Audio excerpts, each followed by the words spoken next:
All right, Mayor, you ready? You can start in 3, 2, 1. Welcome to the City of Pearland City Council special meeting. I'll call this meeting to order at 3 p.m. At this point, I'll have roll call and certification of quorum. And Madam Secretary, it looks like Councilmember Patel is the only council member that is not present today. Moving on to the next portion is citizen comments. I'll hand it over to Mayor Pro Tem Chavarria to facilitate this, but before we do, I just want to remind people that as we move to comments, that your comments be kept to 3 minutes unless representing a group, which is 5 minutes. And part of the provisions of the Texas Open Meetings Act is that we are not able to deliberate on an item that's not listed, but we can listen to public comment. And just ask that you maintain the decorum that we are asking in this body. So moving on, Mayor Pro Tem. Thank you, Mayor. So yes, we do have 2 public comments. Sue Matthews, if you can please proceed to this podium. You have 3 minutes. State your name. Thank you.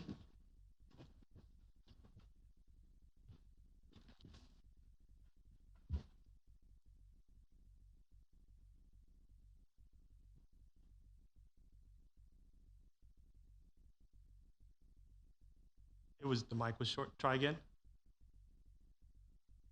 One moment. Hold on. I'm going to try to make sure that we can all hear you. 1 second. Hold on. 1 second. 1 second. Do we have another mic or something? Perfect. Look behind you. There you go. Okay. For the 5th time, my name is Sue Matthews.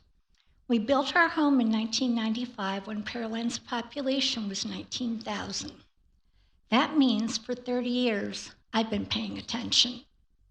I first spoke in the spring about the early voting hours closing at 5 p.m. not being user-friendly for working families.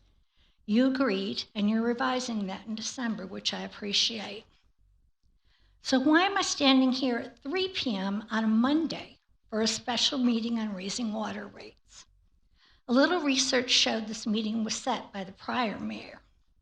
This still doesn't bode well for transparency or the working taxpayer. Online, of course, many people are touting this meeting and rate increase as the work of our new mayor, the Democrat. But at least they're not calling you a communist. In your discussions today, I'd like you to acknowledge the increase is part of City Council's 5-year plan from 2022 to raise our water bills 100% over the next 5 years. I'd also like you to highlight there's another increase scheduled for next year.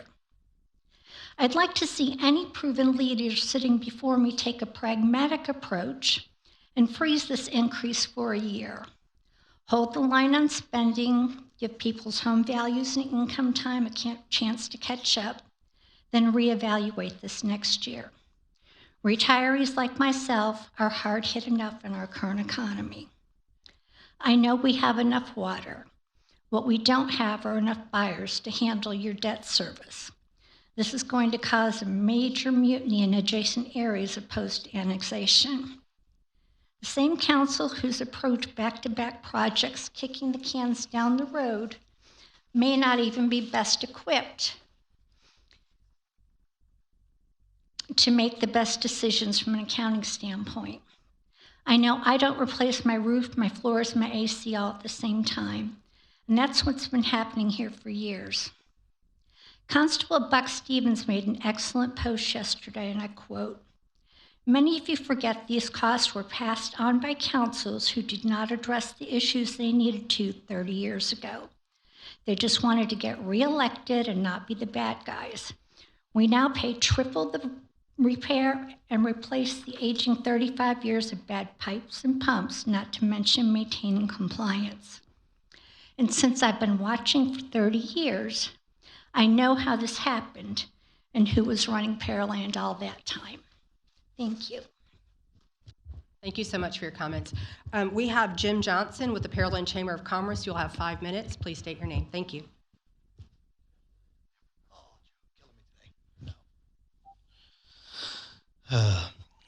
Holding. Good afternoon, Jim Johnson, President CEO with the Pearland Chamber of Commerce. As City Council considers the proposed water rate adjustment, I encourage you to ensure the calculations fully account for the impact of all customer classes, including our business community. While a 12% increase may seem manageable in isolation for many businesses and represents another significant operating cost laid on top of insurance, labor, and other pressures.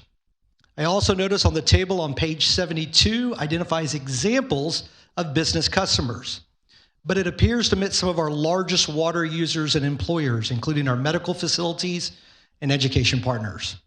Ensuring those sectors are reflected in the analysis may provide a more complete picture of the overall impact.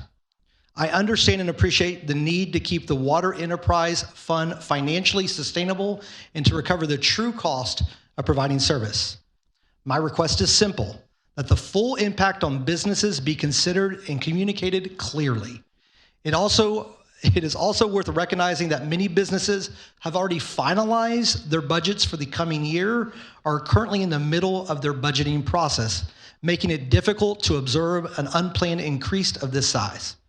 Finally, the Pearland Chamber has always been willing to help bring the business community to the table. That partnership is one of the reasons the Chamber has been included on special working groups in the past. If additional business input would be valuable as these discussions continue, we stand ready to help convene employers of all sizes so council can directly hear from those who will be affected. Thank you so much. Thank you so much. We appreciate your feedback. That's all, Mayor.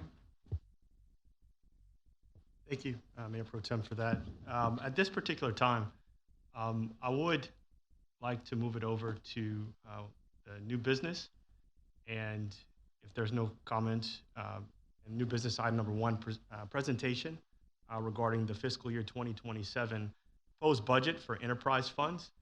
And someone, Mr. Epperson, if you could take that. Thank you, Mayor.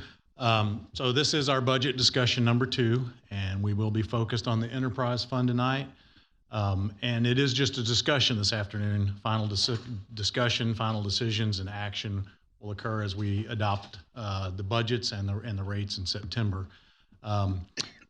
After last year's budget, council did ask for more details to look at as far as the fund goes, as far as the overall water and sewer system, and metrics related to rates. So we built a lot of that into tonight's presentation. So kind of the 3 big areas we're going to cover is the enterprise fund overview, kind of the big picture, and then an operational overview that'll show what it takes to operate and maintain our system and the scope and scale of our system, and then get into the actual budget, the FY27 enterprise fund budget overview, looking at the costs and the revenue drivers and the future rates. So with that, I'm going to hand it over to our Assistant City Manager, Jennifer May, to get us kicked off tonight. Thank you. Good afternoon, Mayor and City Council. I'm pleased to get to kick off our second budget workshop, which, like Trent mentioned, is the one focused on the utility fund and Pearland Water. Next slide. Before I hand it over to the operational and financial experts, though, I just want to step through a few quick introductory slides. The first being, how does the utility fund fit into our strategic priorities? Though we most often talk about all things water as it relates to sustainable infrastructure and even resilient finances, the truth is the utility fund is really closely connected to all 6 of these priorities. Delivering quality water builds trust and supports our community. When we looking to the future and continuing to strengthen our economy, water is a major factor there as well, both in terms of capacity for new development and the ability to support infill, but also is a way to be an incentive for regional partnerships. And really in this area, when you consider all of that, the opportunity for water to be impactful really just multiplies when you consider that that economic development that it can help ultimately spur really does also help provide revenue that then supports the general operations of the city through that new development. Then water and safe water is essential for daily life and emergency responses. And then the Pearland Water Team really is at the front lines of being a connected community, both in terms of public education and outreach, but in truly every customer call that they respond to and every time they're in the public or even sometimes in residents' yards. As a reminder, Pearland Water is an enterprise fund, and so simply put, this just means the fund is self-sustaining, essentially functioning as a separate standalone business unit. With with truly all of the cost of the operations fully funded by system-generated revenues, not by property tax or sales tax, this fund can face unique challenges in comparison to the general fund. And so as an example, again, not only does it have to cover the cost of all of the operations and capital investment, but it alone is responsible for managing things like seasonal consumption variances and annual volatility when it comes to weather or even economic pressures like inflation. And then the ratepayers, we look at base rates that are paid by all customers, and then volumetric rates, which are applied beyond a certain threshold that help really ensure that the largest users are bearing costs that are more proportional to the scale of their consumption. From the acquisition of water rights to regulatory permitting and capital infrastructure, there's a lot that goes into developing and owning a system before we even begin treating or producing water. And so not only are we the developers of that system, we're also the operators, from daily operations to routine maintenance and even forward-looking rehabilitation and recapitalization, as well as billing and collections. And then we also are always and regularly looking to the future to plan for growth and our long-term asset reliability to strengthen the resiliency of the system. Go to the next slide. Of course, success depends not just on the raw water itself, but also the people that make up the Pearland Water Team, their training and development, the many contracts and partnerships with vendors, and all of the supplies and resources needed. This includes things like electricity, chemicals, and the more than $1 billion in physical assets that we have, from the big things like plants and lift stations to even all of the smallest parts that go into making a main break repair. And then while those system revenues cover the daily operations, capital funding through the issuance of debt is often used to fund major capital projects, helping spread the cost of those improvements out over the life of the assets and in ensuring today's ratepayers aren't the only ones who are having to bear the full cost of those improvements, recognizing that they will continue to benefit customers for decades to come. Ratepayers include residents and commercial businesses with separate classifications for irrigation. Additionally, due to our strong position when it comes to water supply, we also have the opportunity to explore opportunities to become a wholesale water provider. And then limited funding is also provided through impact fees to help offset the cost of new capacity for new developments. And then when you put the cost of the water we provide into perspective on a per gallon basis, both for base rates or for the volumetric rates paid by average customers, the comparative cost is only a fraction of regular purchases that we all make, such as for gas and milk, and especially even a single bottle of water when you look at it on a per gallon basis. Next slide is just the same chart shown on a per 1,000 gallon basis with the message still the same, that at these low prices, we not only acquire and treat and produce all of the water that our community needs, but we also take away that wastewater, clean it, and we're proud to return it to the environment cleaner than it was when we pulled it from the Brazos River.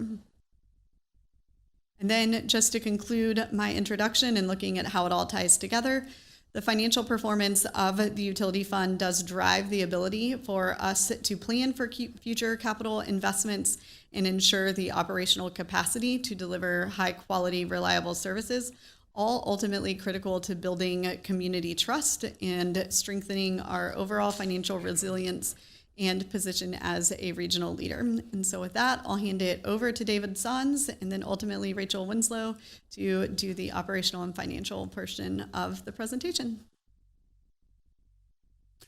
Good afternoon, Mayor and Council. It's a pleasure to be here this afternoon to provide an update, kind of a status, where we're at, what we do. Well, right there the slide says who we are and what we do, and kind of give you some updates on where we stand. Before I turn it over to Zach Lilly, Deputy Director, and Julian Kelly, Assistant Director, I want to just introduce the department and discuss a little bit about our mission and key initiatives. So So in 2025, Pearland Water Leadership met to develop our mission. What is it we do and what's our key function within the city of Pearland? We came up with a simple yet powerful mission: enrich our community and protect our environment through superior delivery of water utility services. Our mission is more than words on paper. It's the foundation and guides everything that we do and how we act and every decision we make.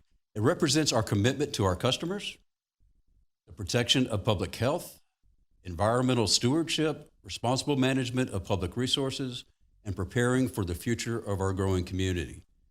The mission itself comes to life through the people of Pearland Water. Their professionalism, expertise, and dedication to ensure that every day our residents and businesses receive the safe, reliable, and high-quality services that they depend on. Slide. Each year, Pearland Water Leadership conducts a comprehensive risk assessment to identify and evaluate risks that could affect our ability to deliver that mission. Once identified, each risk is assessed based on this risk matrix shown here: the likelihood of its occurrence and its consequence should it occur. This allows us to prioritize areas that require the greatest organizational attention. We started out with a list of 13 this year. The remaining 7 fall in the yellow quadrant of the risk plot, and the 6 that we listed as priority 1 are in the red section, and they are as listed on the slide. So for fiscal year 26, this process identified 6 priority 1 risks. Each risk is assigned to a dedicated focus team. Each focus team is led by a member of Pearland Water Leadership. These cross-functional teams include staff from across utilities department and, when appropriate, staff from other departments as well. Each team begins by developing a team charter. That defines its objectives, establishes performance measures, and outlines the tactics and action plans needed to mitigate their assigned risk. To ensure alignment and accountability, focus team leaders meet quarterly. We review progress towards team objectives and action plans. We share accomplishments, challenges, and lessons learned. We also coordinate efforts across teams to address potentially interrelated risk. We identify resources and needs to remove barriers to implementation, adjust priorities and strategies based on changing conditions, and report progress to each other on priority 1 risk mitigation initiatives. This structured risk-based approach enables Pearland Water to proactively manage emerging challenges, improve organizational resilience, and continually strengthen our ability to provide safe, reliable, sustainable utility services.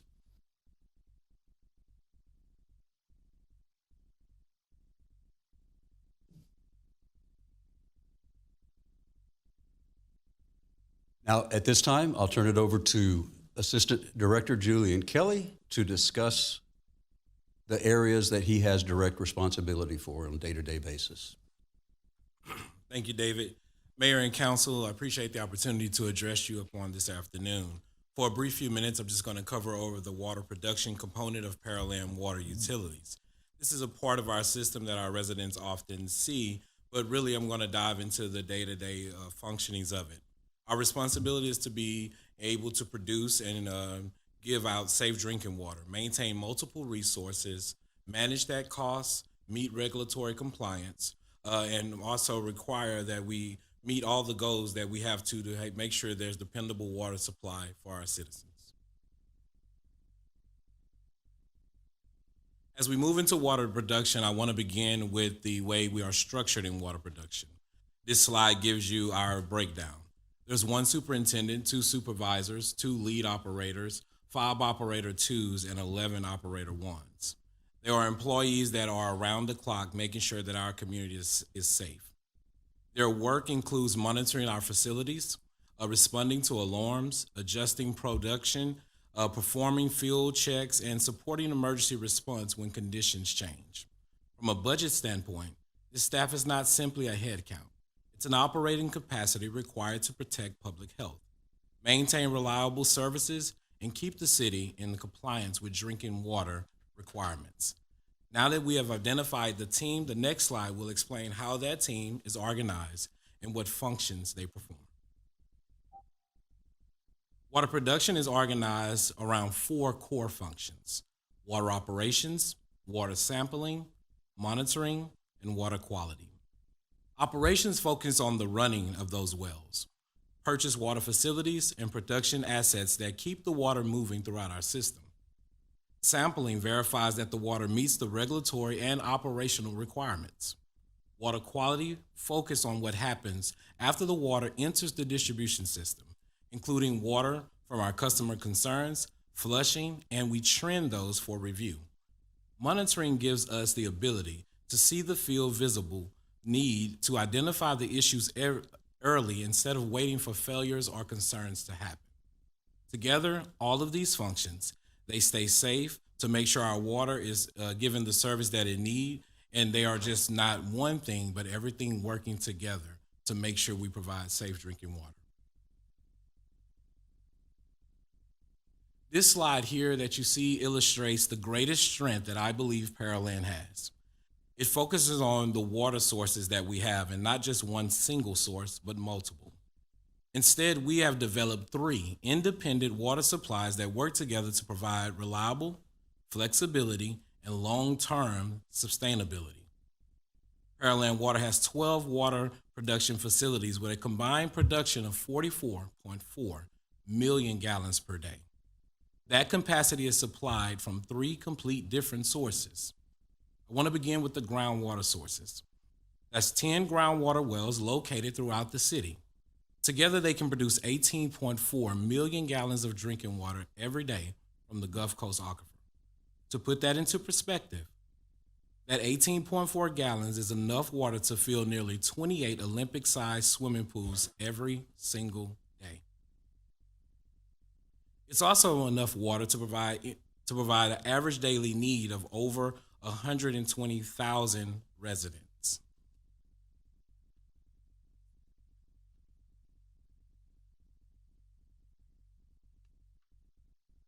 Secondly, we have the capability to purchase up to 16 million gallons per day from the city of Houston through 2 independent connections. Having these interconnects gives us the additional layer of reliability. If one source experiences a maintenance issue, goes down in an emergency, or we see some usual high demand, we have another source available to help meet the city's needs. And finally, we have one of Pearland's newest, most significant investments. It's our 10 million gallon per day surface water treatment plant. This facility treats raw water from the Brazos Basin and gives Pearland greater control over its own water future while reducing dependence on groundwater. Having multiple water sources is only valuable if we plan for the future. The next slide will show how Pearland has extended its water supply over the last 25 years. This chart here tells the story of Pearland long-term planning. The blue line represents the city average water demand, while the red or orange, based off your color perspective, line represents the peak demand, while the green line represents peak supply. As Pearland has grown over the past 25 years, our responsibility has been to stay ahead of that demand. While water infrastructure cannot be built overnight, a new well, a transmission line, or a treatment plant often requires years of engineering, permitting, land acquisition, and construction before a single gallon reaches our customers. Because of that, we don't build for today's demand, we build for tomorrow's demand. You'll notice our supply capacity has consistently remained above projected demand. That isn't excess, that's not excess capacity. That's responsibility, that's planning. It provides the operational reserve needed during summer peaks, equipment outages, or emergencies. It provides supply for fire flow demands and continued residential and commercial development. This chart also demonstrates the value of Pearland's master planning. Every major investment you see represented here was identified years in advance, allowing the city to grow without compromising its level of service to the community. You'll also notice a temporary reduction of available capacity. That occurred when the Magnolia and the Southeast wells were removed from the service because water quality concerns. Even with those wells offline, Pearland continues serving customers without interruption because previous investments have created enough diversity within our water portfolio. While this chart shows the long-term picture, the next slide brings it into the last 3 years and shows how our available capacity changes in real life. The graph illustrates something every water utility has to manage every day, because capacity is not static. Unlike customer demand, which generally flows predictably, seasonal trends, available production capacity can change overnight.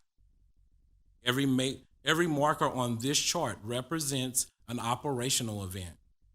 Some wells were temporarily taken offline for rehabilitation or water quality improvements. Others returned to service after major maintenance. Our surface water plant came online, and new production sources were added back into the system. At the same time, customer demand continued to fluctuate with weather conditions. During periods of prolonged heat and drought, outdoor irrigation increased significantly. Water across the city was being utilized. One important takeaway from this graph is narrowed in the margin that exists during 2023. If the well outages that occurred in 2024 had happened during the peak demand experience in 2023, our availability, production capacity would have been extremely limited. Fortunately, because Pearland had already invested in the additional supply, including our surface water treatment plant, we were able to maintain reliable service. That's exactly why utilities invest before crisis occurs, not after it. Having multiple sources is important, but operating them efficiently is equally important. The next slide will show how we manage those water supplies every day. Here you're going to see an analysis comparing of the operating costs required to produce 1,000 gallons of drinking water from each available supply source. The comparison includes the major operating costs associated with water production, which also includes electricity, treatment chemicals, labor, and routine operational expenses. One of Pearland's largest strengths is that we are not dependent on one single source. Instead, we manage 3 independent supplies that allow us to balance reliability, to balance operating costs, to control contractual obligations, and long-term stability. This happened several years ago. Pearland established a long-term operational goal of increasing our surface water while reducing our dependence upon groundwater. And I'm pleased to state upon today that objective has been achieved. Today, Pearland Water, our system is averaging approximately 60% surface water versus 40% groundwater. That shift is significant because regional water planning across the Gulf Coast encourages communities to diversify away from heavy groundwater usage and dependence and increase in renewable surface water sources. Communities throughout the region have made similar transitions, and Pearland is doing the same. This transition positions us alongside the forward-thinking, the forward-moving Gulf Coast communities that are investing in diversifying their water supplies for long-term sustainability. By maintaining this balance, we're providing reliable service today while preserving flexibility for future generations. That long-term strategy depends on securing raw water needs to operate the surface water treatment plant. While treatment plants often receive most of the attention, none of them can operate without dependable source raw water. This agreement with the Gulf Coast Water Authority is one of the most important long-term water supply agreements Pearland has executed. Historically, Pearland operated under two separate agreements. One secured 10 million gallons per day of contracted raw water. The second one provided an additional 10 million gallons per day through option water. This year, those agreements were successfully consolidated into one single amended agreement. The amendment extends Pearland's guaranteed 10 million gallon per day raw water supply through 2056, while also securing the additional 10 million gallon option water through 2044. Simply put, this agreement gives Pearland a long-time certainty. It protects one of the most valuable assets, our reliability to continue producing drinking water for our community to grow. These agreements are negotiated decades in the future because, again, water supply planning occurs decades before demand actually happens. Now let's take a look at how those long-term investments are already producing measurable results. We're going to take a look at our surface water plant, and the surface water plant is not just another facility. It's a very major strategic investment that allows Pearland to treat water from the Brazos River. The next slide explains the people and processes required to operate that plant safely and continuously. We want to look at the staffing structure there at this new investment. The surface water plant is ran by a plant manager, an operation coordinator, 2 lead operators, and 4 operator 2 and 2 operator 1s.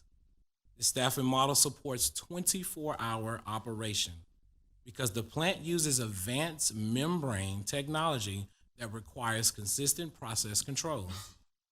Operators must monitor the raw water. They must control the membrane performance. They must feed the chemicals properly, finish water quality, look at alarms, make sure pumping is going correctly, and also be on top of residuals. They must make sure that that water is transmitted directly to the Kirby and the Shadow Creek plant successfully. From a budget perspective, the staff members support one of the city's most important water reliability investments. The equipment is advanced, but the reliability of the plant depends on the trained operators making good decisions every shift. The next slide will show the daily technical work behind operations. Here you'll see team members doing the highly successful technical process. Staff is making sure maintenance is done, collecting and analyzing operational data. They're completing water quality testing and making sure process adjustments keep the plant stable. Testing through Pearland approved public water system laboratory provides timely verification that the finished water meets all TCQ requirements.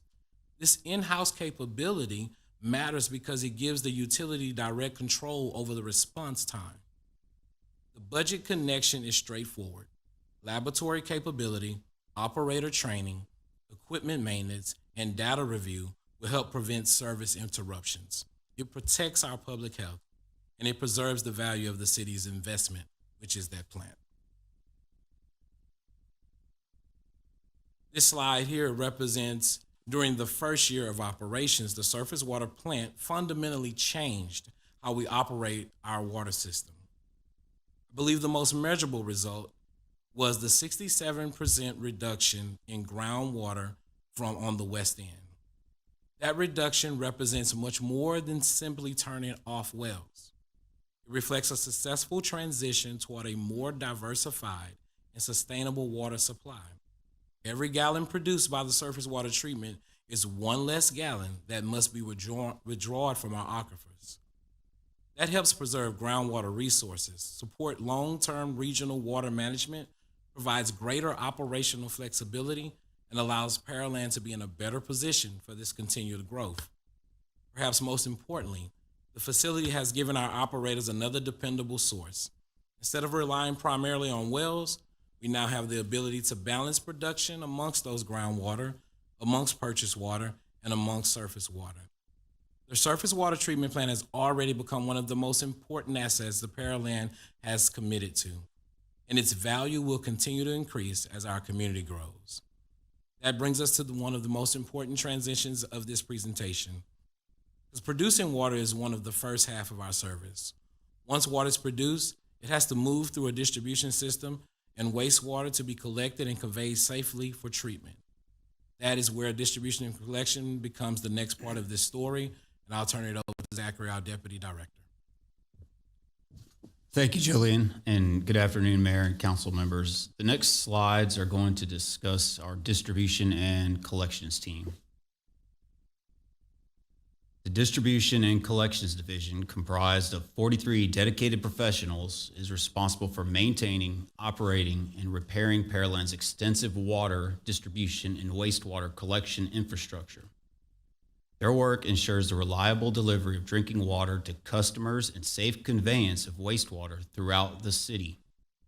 Their expertise and commitment are essential to protecting public health, maintaining regulatory compliance, and delivering reliable utility services that Pearland community depends on every day.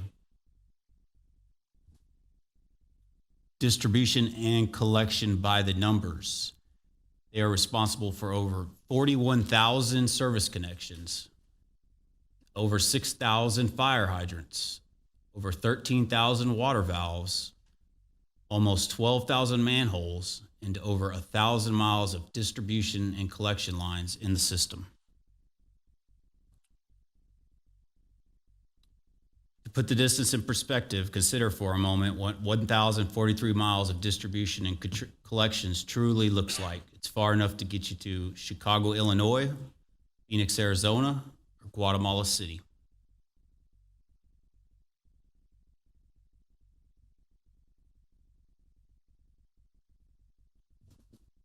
Transite waterline. One of the largest contributors to water loss in Pearland is the use of transite pipe. Over time, shifting conditions, often influenced by weather changes, cause these pipes to crack and break frequently. This results in significant water loss and ongoing maintenance challenges for the city. To address this issue, Pearland Water's goal is to systematically replace all transite pipe within the distribution system. Each year, additional neighborhoods with transite pipe are included in the CIP for a full-scale replacement. This year, Pearland Water, in partnership with Engineering and Public Works, the City Manager's Office, and External Affairs, is actively pursuing grant funding made available through the most recent Texas legislative session. The new funding program is focused on improving the resilience of Texas water infrastructure.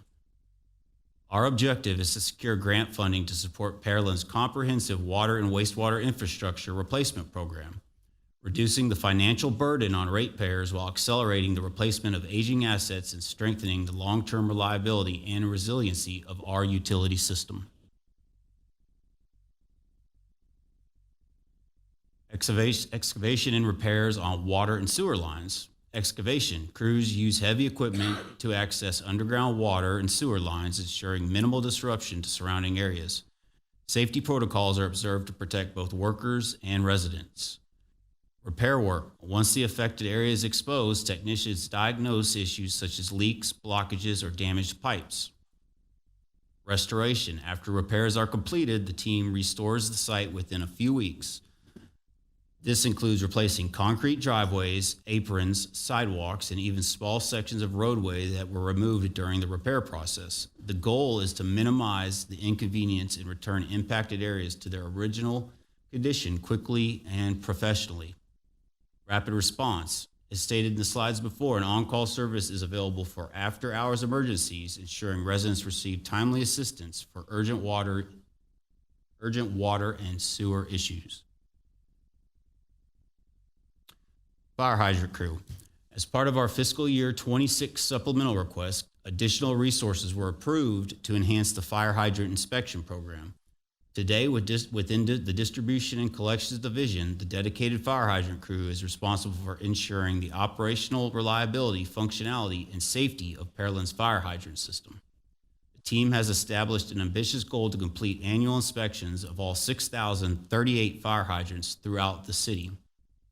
This proactive inspection program identifies hydrants that are out of service or require maintenance, allowing repairs to be completed promptly, ensuring the critical fire protection infrastructure remains available when needed. Following inspections, the crew performs additional maintenance activities, including hydrant painting and preservation, replacement of corroded bolts and hardware, repair of damaged gaskets, replacement of leaking main valves, and shoe assemblies. Fire hydrant inspection program. As of June 24th, 2026, 9 months into fiscal year 26, the hydrant crew has completed more than 5,000 inspections. These inspections have identified and addressed 843 repairs completed and 26 full hydrant replacements completed. This effort represents a significant improvement in both the volume of inspections performed and the number of corrective actions identified and completed within the fire hydrant system. This proactive maintenance approach improves operational reliability, enhances emergency response readiness, and ensures Pearland's fire hydrant infrastructure remains safe, functional, and dependable for the community. The sanitary crew plays a critical role in maintaining the reliability and performance of Pearland's wastewater collection system. The team investigates a wide range of system conditions, including inflow and infiltration sources, sewer line blockages, and other collection system deficiencies. As investigations, routine cleanings, and inspections are completed, the team documents findings and identifies future maintenance needs within CityWorks. This information supports accurate asset tracking, proactive planning, and data-driven decision-making to improve long-term system reliability. Through the manhole rehabilitation program, the crew works with a third-party contractor to apply calcium-aluminate cementatious lining materials to the interior surfaces of sanitary sewer manholes. This rehabilitation process provides long-term protection against hydrogen sulfide corrosion, a leading cause of deterioration in wastewater infrastructure. These proactive maintenance and rehabilitation efforts extend asset life, reduce failures, and support a more resilient and reliable wastewater collection system for Pearland. Utility cuts and concrete replacement crew. The concrete crew plays an essential role in restoring areas impacted by water and wastewater infrastructure repairs. Following excavation activities, the team replaces concrete removed during necessary utility repairs with a focus on rapid restoration, quality workmanship, and minimizing impacts to residents. The crew restores a variety of surfaces, including driveways, driveway aprons, sidewalks, small sections of roadway. In addition, the team addresses sidewalk trip hazards associated with sanitary sewer manholes, improving pedestrian safety and maintaining the quality of Pearland's public infrastructure. Through timely and professional restoration efforts, the concrete crew helps ensure repair activity impacts are minimized while supporting reliable utility maintenance operation and a positive customer experience. Now I would like to discuss our wastewater treatment division. Wastewater treatment is staffed by 14 dedicated professionals responsible operators for the operation of 5 reclamation facilities. Wastewater treatment protects public health, the environment, by providing safe, reliable wastewater treatment services for Pearland. Plant Operations operates and maintains the city's wastewater treatment facilities, monitors treatment processes, adjusts operations to meet flow demands, and responds to equipment issues. Process Monitoring performs routine testing, operational monitoring to ensure treatment performance and compliance with state and federal regulations. Environmental Compliance oversees permit compliance, process optimization, and reporting to maintain regulatory standards and protect receiving waters. Annually, Pearland treats approximately 3.2 billion gallons of wastewater each year, ensuring reliable service for the community. Wastewater system overview. The wastewater master plan establishes a long-term strategy to transition the city's wastewater system from 5 wastewater treatment plants to 3 regional facilities. This approach will improve operational efficiency, increase system reliability, reduce long-term operating and maintenance costs, and support future growth. When fully implemented, this strategy will allow the city to decommission the 3 remaining conventional treatment plants that have reached or are approaching the end of their useful life. To accomplish this strategy, wastewater flows from the Longwood Basin will be redirected to the expanded Berry Rose Reclamation Facility. Wastewater flows from the South Down Basin will be redirected to the Reflection Bay Water Reclamation Facility. These regional conveyance improvements will consolidate treatment operations to a larger, more modern facilities, providing greater operational resilience, regulatory compliance, and long-term value for the community. The JHEC Water Reclamation Facility expansion. The JHEC plant recently expanded its treatment capacity from 4 million gallons a day to 6 million gallons a day. As the primary treatment facility in the system, it now receives the majority of the system's flow, averaging approximately 3.1 million gallons per day. One primary factor that drives expansion of a wastewater facility is 3 months of average flow reaching 75% of permitted capacity per facility. The most recent expansion has allowed for future flows under TCEQ regulatory guidelines. Berry Rose Water Reclamation Facility expansion.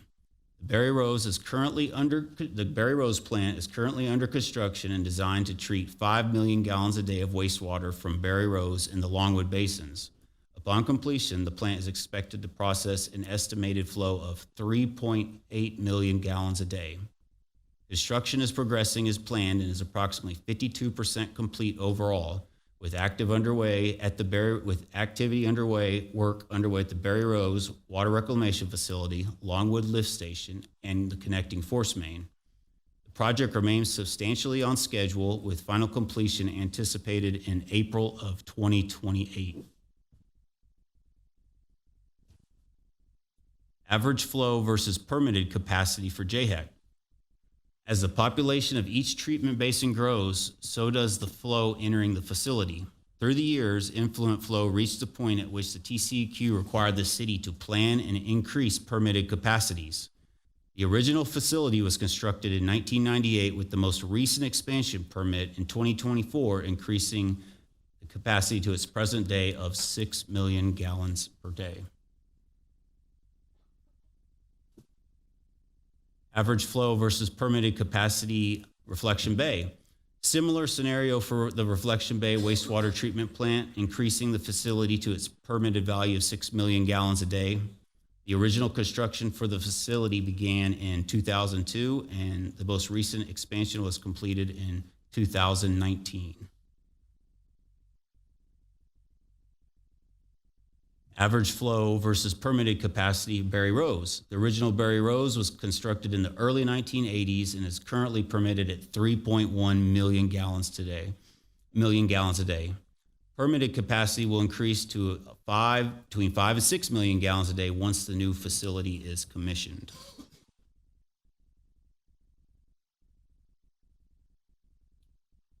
Permitted capacity, average flow versus permitted capacity at Longwood. Currently, the Longwood Treatment Facility is our oldest plant, originally placed into service in 1965.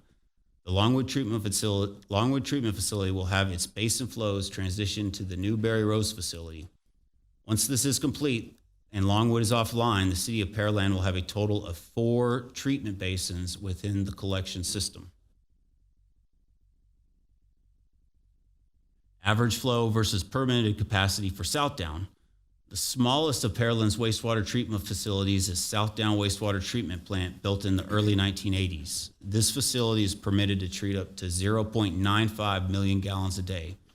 The future wastewater master plan recommends decommissioning Southdown and diverting flows to the Reflection Bay Treatment Plant, reducing the total amount of collection basins to 3. Now I would like to return this presentation back to Mr. David Sons to discuss the asset reliability team. Surprise, surprise. I wanted it back for asset reliability. It's my, some of you know it's my passion, so really happy to share the latest, greatest with you. Also newly created, but in FY25, is the Asset Reliability Team. These are not all new staff members. We combined staff from other divisions, and they were quasi-mechanics here and there, created this Asset Reliability Team, but still there was some funding needed that was approved again in FY25.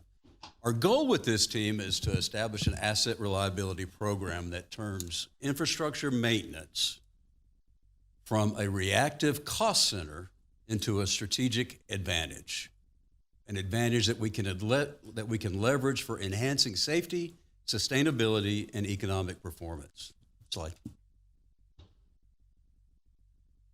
The current asset reliability program status is progressing towards good practice. We definitely have plans to continue advancing towards best practice through targeted investments in coming years. We're shooting for best in class. A significant foundational milestone was reached in 2026. This milestone expanded our asset registry by almost 3,000 assets that were not listed anywhere other than part of a wastewater plant or water plant or whatever it was a part of. So these nearly 3,000 assets are now being updated into CityWorks, which is our citywide computerized maintenance management system, to provide the foundation for us to build our asset reliability program on. At that point, once those assets are updated and completely within CityWorks, that we can begin developing preventive maintenance tasks that can be routinely scheduled and automated to send the mechanics to where they need to be when they need to be there. Because of all this, FY27 promises to be a landmark year as we begin true asset reliability management. We're excited to see this program grow and develop to its full potential. The Asset Reliability Team, some of the pictures here on the screen, bring together the professionals with diverse technical expertise, from instrumentation and control specialists, skilled mechanics, and maintenance professionals, all led by asset reliability-centered management and coordination. This multidisciplinary approach allows the team to proactively maintain critical infrastructure, optimize equipment performance, and improve the reliability of essential utility assets. Our commitment to asset reliability strengthens Pearland's ability to provide resilient water and wastewater services to the community. Also under the umbrella of asset reliability is our lift stations team. They're responsible for operating and maintaining 71 sanitary sewer lift stations and 7 stormwater pump stations. They provide continuous oversight and maintenance to ensure these critical systems operate reliability. Then we have our support roles within the department, from environmental services that supports all divisions for regulatory reporting and compliance. They support our programs, industrial treatment, fat soil grease, backflow prevention, et cetera. And key to environmental services is they provide educational and outreach programs to the community on issues related to water and wastewater. Our administrative support team, what would we do without them? They ensure the operational and administrative foundation of Pearland Water through coordination of workforce timekeeping, meeting organization, budget preparation, procurement, process, contract management, and compliance activities. You name it, they're there. We just went through the process of hiring a management assistant. She said, what's my job? And I said, to keep David out of trouble. So, And then we have our health and safety team of one that supports proactive safety culture by developing targeted training programs, analyzing incidents and metrics to identify opportunities for improved and enhanced employee safety. Now slide. Our environmental team also manages the contracts for solid waste. From our Frontier Waste Solutions Frontier Waste franchise contractor that provides residential and commercial service to our disaster debris management teams that are on contract, ready to be deployed should the need arise following a disaster. At this time, I will turn it over to Jennifer Kyoga. Close? I call her Jennifer Q, and I said, help me pronounce your name, Kyoga. So Jennifer is going to discuss water billing and collections. Thank you, David. Good afternoon, Mayor and City Council. Thank you for the opportunity to provide an overview of the operations the water billing collection team is responsible for. The team is responsible for the review of customers' accounts, collecting payments, generating water and sewer and garbage bills, review of delinquent accounts, managing meter readings, and field services to ensure efficient account management and revenue collection. Currently, we have over 40,500 active accounts, resulting in the 41,000 active connections. The number between accounts and connections will differ as each account is counted as one, while multiple meters within an account are counted as an individual connection. Customer service operates with a team of one whose responsibilities to provide in-person customer service assistance, including processing payments, account inquiries, and processing application. In-person payments have decreased since the implementation of the customer portal in May 2024, with additional options to pay online, including new service deposits. Meter service team operates with 7 employees whose responsibility is to provide customer service in the field, read water meters daily and monthly for billing, install water meters, proper maintenance and replacement as needed, and ensure meters are operating properly. The billing and collection teams operate with 6 employees who are responsible to complete account audits, bill audits during the billing process to ensure accurate monthly billing, including account audits for delinquent accounts prior to the disconnection of process for non-payment. The chart below displays the billing process from generating the bills up to account termination due to non-payment. The chart to the right displays the operational trends from fiscal 2024 to fiscal 2026 for in-person payments in blue, manual meter readings in green, and billing validations in orange. I will now hand it back to David to conclude the presentation. Thank you. Well, again, in summary, over 100 professionals work every day to deliver Pearland citizens the safe water and effective water reclamation services. Next slide. And I just thought we'd take an opportunity here. We've been going about an hour since Jennifer kicked us off. Before Ms. Rachel gets into number crunching, just want to see if you had any questions on any of the presentation material you've seen so far. I assume that's okay, Mr. Epperson. Did not. Yeah, so that was a lot, we know that, and but it's a big system, complicated system. Wanted to give a very extensive overview as to what goes into operating, maintaining, and running a system of this nature and this size.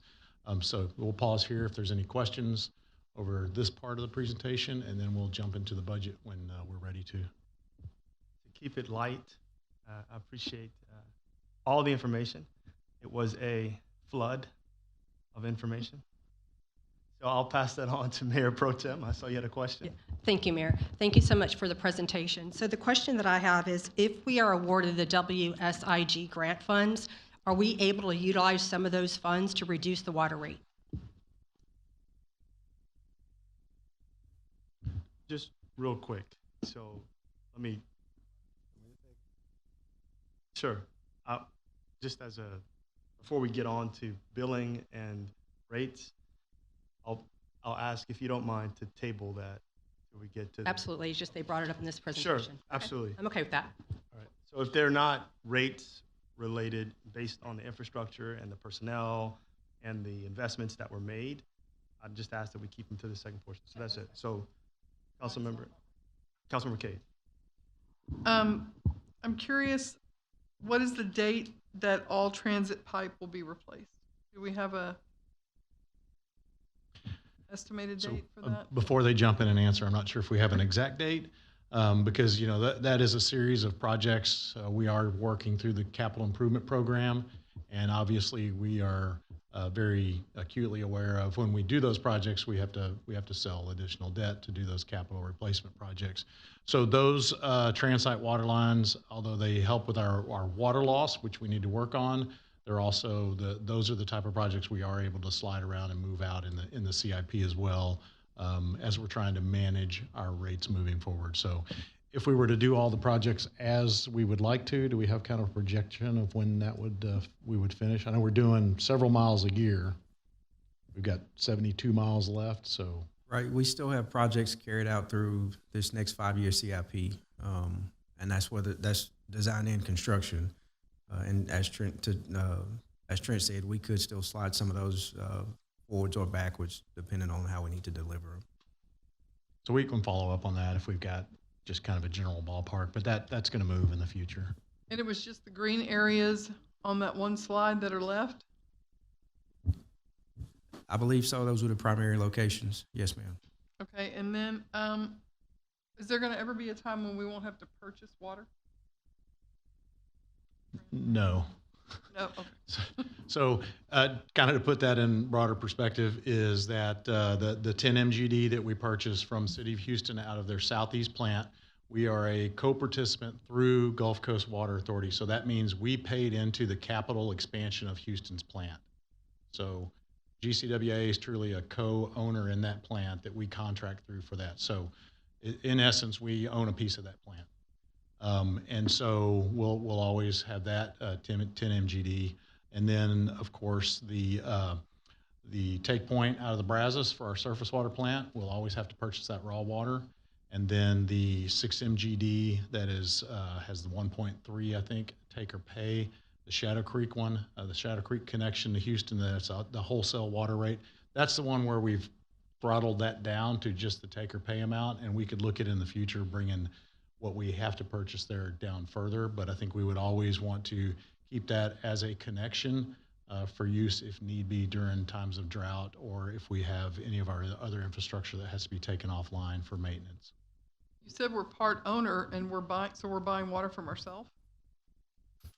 So, GCWA is technically the part owner. We have a contract with GCWA, and so what that means is we provided the capital cost when Houston expanded their plant. So there's 10 million gallons of that plant that we provided the capital cost for when that plant was expanded. And so what we actually pay, and it's much like our surface water treatment plant, after the capital investment, what we pay for is the raw water and the operating cost. And the Josh, could you put the it transmission slide cost to 19? get it to us. If I might, got slide 19 back up. You'll see the far left, the least expensive is our groundwater. The Alice plant, that's the one that Trent was just referring to. Because we own the expanded portion of that plant, essentially that cost is just what it costs to produce it. We still have to pay for it. We own a portion of the infrastructure that was required to get that water to us, much like the surface water plant, right about the same price or just pennies higher. That does not include the capital investment. None of these include capital. This is what it costs for O&M to get 1,000 gallons of water to the distribution system. Now, 521, not so much. We don't own any infrastructure there. We're just a wholesale customer. Thank you for explaining that. I appreciate it.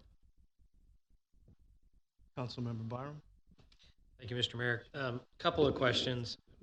One, I didn't hear it mentioned, although I know it's an issue in other cities, is the more groundwater that you take, the more you risk creating subsidence in your community. With us increasing our surface water take and decreasing our groundwater, I think that's something that's worth mentioning, that we're actually protecting our community and preventing subsidence by doing that. Is that correct? David, you have to answer me on that one. If I'm thinking about it wrong, let me know. But You are not. Okay. You are not. And there's a reason utilities in this region region-wide are focused on reducing the withdrawal from our groundwater table. Okay. I just wanted to make sure I was thinking about that as well, or correctly. Two things I realized that the biggest capital improvements that we've ever invested in our city are the surface water plant, now the Berry Rose plant. With those investments being built the way they're built, do we have any projection? You had these charts that showed capacity versus need, capacity versus demand. Do we have any projection on how long into the future? I know it's a little bit of a crystal ball before we would ever need to think about expanding any additional capacity for water or wastewater. Essentially, with these investments, how far down the road is that getting us, do you think? So, yeah, as part of our master planning, I think we can provide more detail on that. From a wastewater standpoint, again, there's the 75% of capacity that triggers the design, and then 90% of capacity that triggers you have to start construction. I think where we are now is we're in a good place for that to be a while. And I think the other good place we've positioned ourselves in is with these, the JHEC, the Reflection Bay, and now the Berry Rose. Those were basically full reconstructions, especially at JHEC and absolutely at Berry Rose. So what we have built is expandable based on our master plans, and the assets that are there should last a long time. So it's not like some of these projects where we've had to basically start from ground up with a new plant like Berry Rose. We're going to utilize the existing plant that's there, expand it in the future. As far as water goes, this first 10 MGD of our surface water plant should get us many years into the future. We also built into the capacity of that plant an ability to, at a relatively cost-effective amount versus the original build of the plant, to expand the capacity there. And that's when we'll have to look at that based on our needs. There's same thing as wastewater. There's triggers under water peak demand and needing to provide more capacity there. But it also gives us the opportunity to look at being a wholesaler to regional customers in the future. Right. I guess ultimately what I was trying to get at, and I don't want to talk about rates right now because we're gonna, is how long would we think it would be before we would need to be looking at additional debt issuances to expand our system, because we are investing so much now. And I know that depends on demand and population increases, but something that potentially we could look at maybe for next year's conversation on what are we looking at in the future. And then the last question I had is, do we offer anything, and would it go through our Pearland experience team, customer experience team? Do we offer any services to the community as far as trying to help them figure out? I hear from time to time people say, I've got brown water coming out. That doesn't necessarily mean it's from the supply. There may be something going on in their home. Do we offer any services to help people figure that out if there's something going on internally at their house?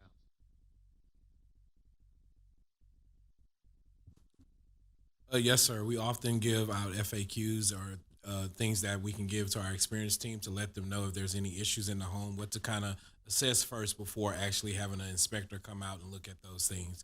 Even though that is offered, it's not always followed. So our people are always ready and available to go out. But yeah, there are things out there that we can provide and have given to the experience team that they can use as a guide to talk through those experiences before an operator actually goes out.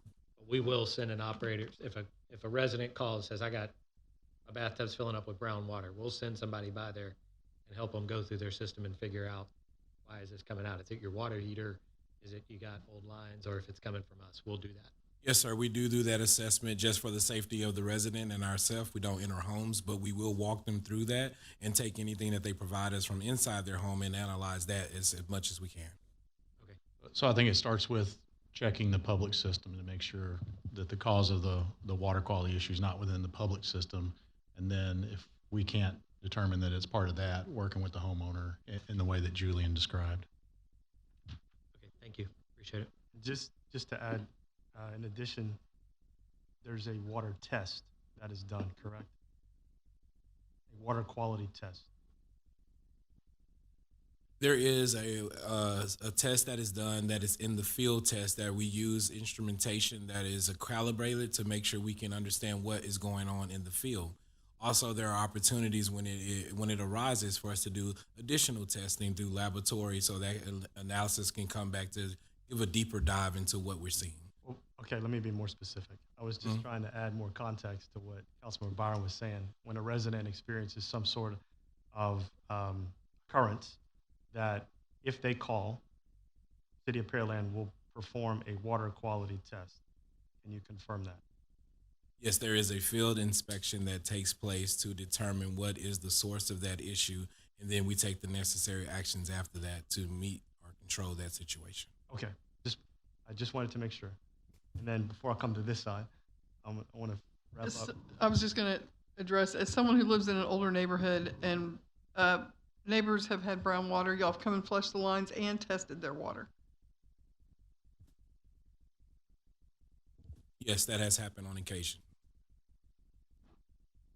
Councilman Fernandez? Thank you, Mayor. On page 39 of 129, if we can go to the wastewater system overview, when I started looking at this project, I really kind of broke it down to how did we get here, why did we get here, and what options do we have moving forward. It's kind of how I categorized as I was going through this. And we've gone through a lot of, what systems we have in place currently and how, we are where we are. One of the things that I wanted to ask, looking at this map, is the age of our facilities. Longwood, is it correct to say that we're 60 plus years old with the Longwood facility? 61, 62, somewhere around there? Yes, sir. It's Longwood is 1965. Okay, and then the Barry Rose was 50, just over 50 years old. Is that correct? Correct. Okay, and so the expansions or the decommission of Longwood, looking at this map just as a visual to those that are either here or going to view this online, the idea is to decommission Longwood and put a lift station, pushing it over to the Barry Rose, the new facility that is going up. So Barry Rose, in essence, will absorb Longwood and pretty much take a major part of the east end. Is that correct? Yes, sir. Councilman Fernandez, you're exactly correct. It would absorb that far east green area would become the Barry Rose collection basin. Okay, and then looking at JHEC, or the John Hargrove Environmental Complex, being more of the middle of the city, the center of the city in blue, that was necessary, and we've identified that we went from 4 million gallons per day to 6 million gallons per day. But then again, and the purpose behind that was because we've identified that a lot of this expense was either because of aging infrastructure, but in addition to the growth of our city. Is that correct? Yes, sir. Both of those combined, and they hit the aging infrastructure, and then we hit the TCQ guidelines for triggering plant expansion and construction. Okay, and the last question I have on this map is, if I heard correctly, moving forward, there is plans to something similar like we did Longwood to Barry Rose, south down to Reflection Bay. Is that correct? Correct. Okay. So then Reflection Bay, the purple will turn into red, and it will just be the red, the blue, and the orange colors. So it will be reduced down to 3. Now, do we have a timeline on when South Down will be merged over to Reflection Bay? So not exactly. We have done a preliminary route analysis for the South Down force main and what it'll take to decommission the South Down plant to get it back over to Reflection Bay. Are we hitting capacities at South Down? I know I don't remember what page that was on, but what's the reasoning of moving South Down over to Reflection Bay? Age and condition. Age and condition. Yes, it was inherited in a annexation from a mud, and it wasn't in good condition. I'm told at that time, and it's in no better condition today. And we're looking at significant investment now. The PER preliminary engineering report has been done on the feasibility. Reflection Bay can easily handle it, and that was all part of the long-term master plan for wastewater. It wasn't a priority. It's becoming one. Okay. And the age of Southdown, David? It was early 80s. Okay, thank you. Councilmember Koza. Thank you, Mayor. Staff, I'd like to tell you thank you. The 4 years I've been here, this is probably the most detailed report we've had on our water system, so it's really appreciated. On slide 16, it talked about our water sources, and basically we're getting it from the Gulf Coast Aquifer, the Trinity River Basin, and the Brazos River Basin. How many other cities in our state, if y'all know, have 3 water sources? I know of none. Okay, so very few have more than even have 2. Okay, and what I wanted to highlight with that comment right there, we've positioned ourselves to not have issues of drought such as Corpus Christi. To me, it'd be kind of scary to think that you pray for a hurricane to recharge your surface water. That to me is just mind-boggling. But also to have 3 different sources. We've got 2 surface areas and 1, or I guess 10 different locations, but the 1 ground from the aquifer underneath us. And y'all had made a comment somewhere along the way, I think Julian did, that it's 60% surface and 40% ground. Is that correct? Yes, sir. That's what we have been averaging since the surface water plant has been online and operating. Okay, and with that being said, groundwater is normally cheaper than surface water, correct? Based off the chart provided, yes, sir. All right, and as far as pushing towards a surface, is that something state mandated that they're asking to go more surface than ground? Yeah, for our region that we are currently in, that is something that is being mandated by the subsidence district. As we stated earlier, we're not actually in subsidence in our current area, but everything surrounding us, so that region is. So yes, sir, that is being mandated. So it'd probably be a safe assumption to say that if we were 100% groundwater, we'd probably be in that subsidence. I concur with you, sir. Okay. So I just want for the public to understand that while we are using a 60-40 split, roughly saying, of a little bit slightly more expensive, it is because it's mandated from the state, and we're not just doing this to drive costs up or anything along that. We have resiliency in 3 different water sources, being able to move back and forth between ground and surface water, depending on what our balance is, what our needs are, to be able to not turn into a Corpus Christi, and for that matter, Jackson, Mississippi, that is in horrible shape and a roughly same size population as our city is. So I really appreciate what y'all have done there. As far as the slide number 20, kind of went over real quick from the Gulf Coast Water Authority. I don't know if this is for you, Trent, or not, but as far as these agreements right here, to me, that was very forward thinking on previous councils and administrations to be able to secure this, because where that has led us to today is to be able to have, I don't know at what point we had the Southeast Water intake for the GCWA agreement, but this allowed us to pull in a 3rd source. And so right now what you're saying is with our current situation, we can produce up to 10 million gallons a day out of the American Canal through 56 with our current agreement. And then if the city or if we decided to start to sell to regional area municipalities, we would have ability to double that, correct? That's correct, yes, sir. And as far as our facility, our surface water plant out on the west end of Pearland, is it my understanding that the underground is in place, that if we wanted to increase to the 20 million total capacity, is the underground in place right now? I'm not sure if 100% of it is, but I think the bulk of what's underground is in place.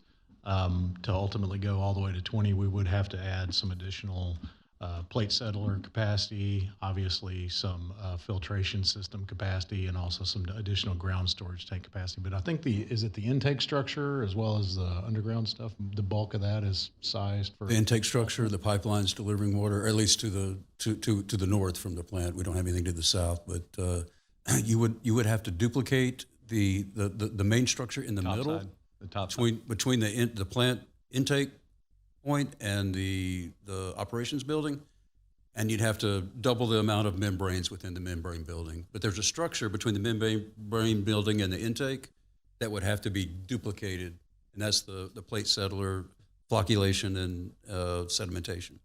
Okay, all right. So basically, we, in order to do it, and depending on if we ever did decide to do that, who knows what the cost would be for that, but it would be an additional fairly hefty expenditure to double that. Whether it be similar or more than what we did, it's still got a fairly large expenditure. I'd say it's a lot less work, but by the time we do it in the future, those costs will increase. Yeah. And with all that said, I mean, as far as being able to take water to another municipality, then you have supply lines between us and wherever they might want to go in addition to that. So those are additional costs that would impact water rates as far as that goes. And just to speak on that real quick, if we did become a regional provider, there are ways to structure that where it doesn't impact our customers, the rates. Right. I mean, it depends on the agreements between all that additional cost burden would be on whoever we're supplying. Right. Just like we participated in the Southeast, it would be sir. something similar to that. So yes, no, I understand that, and I appreciate that.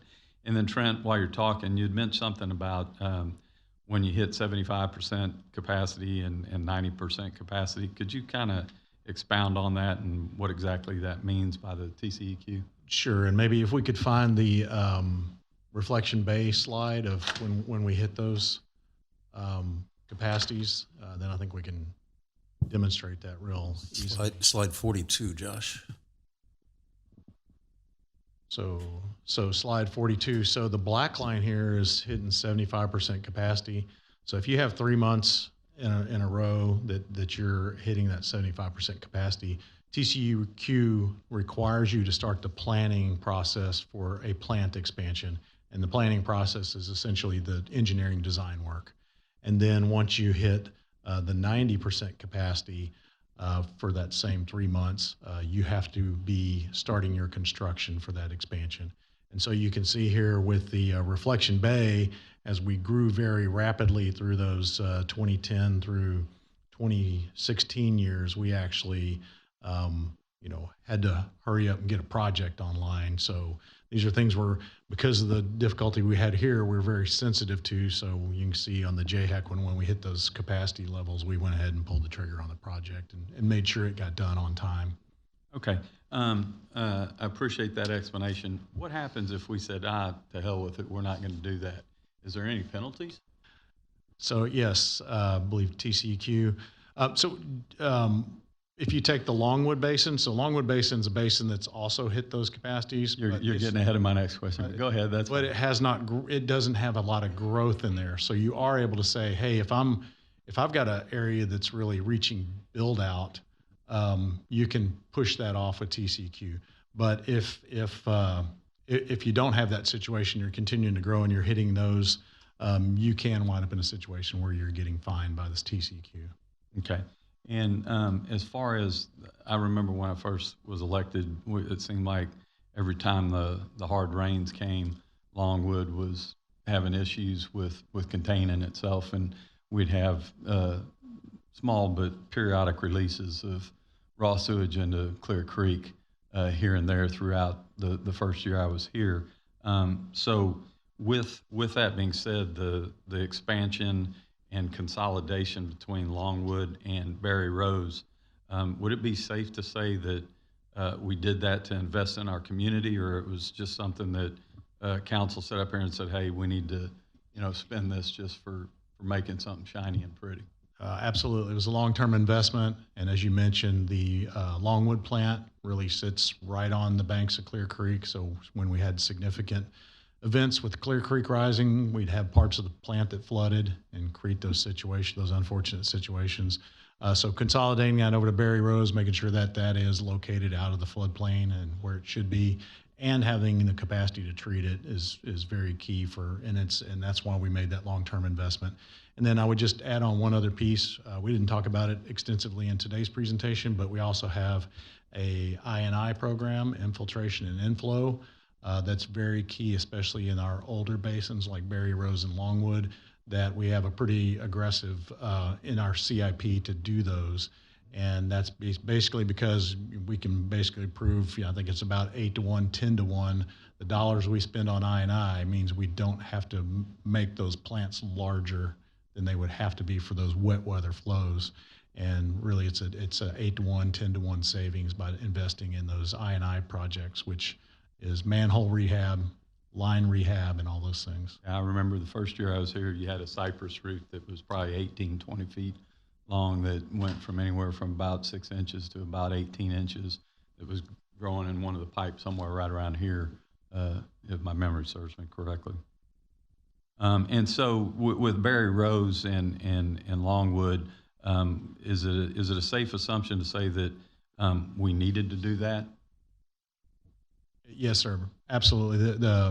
The capacity of those plants, the condition of those plants, with the 60 plus years, 50 plus years, and especially with the location of Longwood and repeatedly, flooding portions of that, we were really looking at mandates to do those.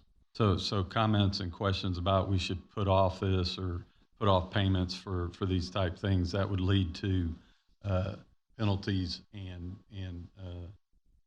further TCEQ issues. Absolutely could. Yes, sir. Okay. All right. That's what I want to make sure there. And then Zach, you had mentioned something about the grant funding, the $21 million. About what kind of timeline do you think we would start seeing anything if we were rewarded a grant? Is that Jennifer, or I'm trying to see who's probably got the best knowledge on that. Joel. Yeah, I think the turnaround on that should be pretty quick. So October, November. Oh, so this year. Okay, fair enough. I didn't know I know they had set it up, but I was just curious. The state did. I was just kind of curious to see what. So the plan is to quickly distribute. And we have that on tonight's agenda, and just a little clarification there. While we do have it on there for the 21, because I believe that's the max we could apply for, we're making sure the projects we do apply for are the ones most likely to get us in the funding and hit some of the bonus points. So in the end, we may not have 21 million to apply for, but any of those dollars that come back obviously help the system overall. Yeah, you'll maximize what we can get for it. So yes, sir. I appreciate that. On the asset reliability, David, I really appreciate your comments there. I'm a strong proponent for maintenance in these facilities that we're building right now. If you'd pull up slide 48, it said that Pearland Water is progressing from a reactive maintenance model towards a proactive data-driven reliability program. Just curious, as far as the maintenance on this, if we maintain our facilities that we're building right now, is a safe assumption to say that we're going to get more life out of it, more longevity out of it? Absolutely, definitely for the individual components. When you think about a facility, you think about the concrete structure and then the mechanical equipment. Definitely an extension of the mechanical equipment lifespan. even the concrete deteriorates over time, but the concrete structures in buildings. But where we will realize the most significant improvement is the cost of operation, life cycle cost, that the predictive or the preventive maintenance asset reliability program that we're kicking off and launching into will provide a much more resilient infrastructure that will not be breaking down, or break down less, and predictable breakdowns whenever possible with some predictive analytics. All right. Thank you very much. And here again, really appreciate the presentation y'all did today. Thank you. Councilmember Eccles. Wow, Councilmember Koza took all my thunder. First thing, staff, thank you for a great presentation. And in the last year and a half, this is the third time that I've gone through a light presentation. The first time was through the Pearland University. And if you're here today in this chamber, or if you're listening online, I was one of the first graduates of Pearland University. And if you want to know more about our city, get involved in our city, the next opening, the next class, I encourage you to file an application, and you will learn more about our city than you ever thought that you even needed to know. And so that's one plug for the City Secretary's office. Thank you so very much, City Secretary, Ms. Francis. That was a great class, enjoyed it. Now on the maintenance, where Councilman Koza did steal my thunder, I do have some comments and questions.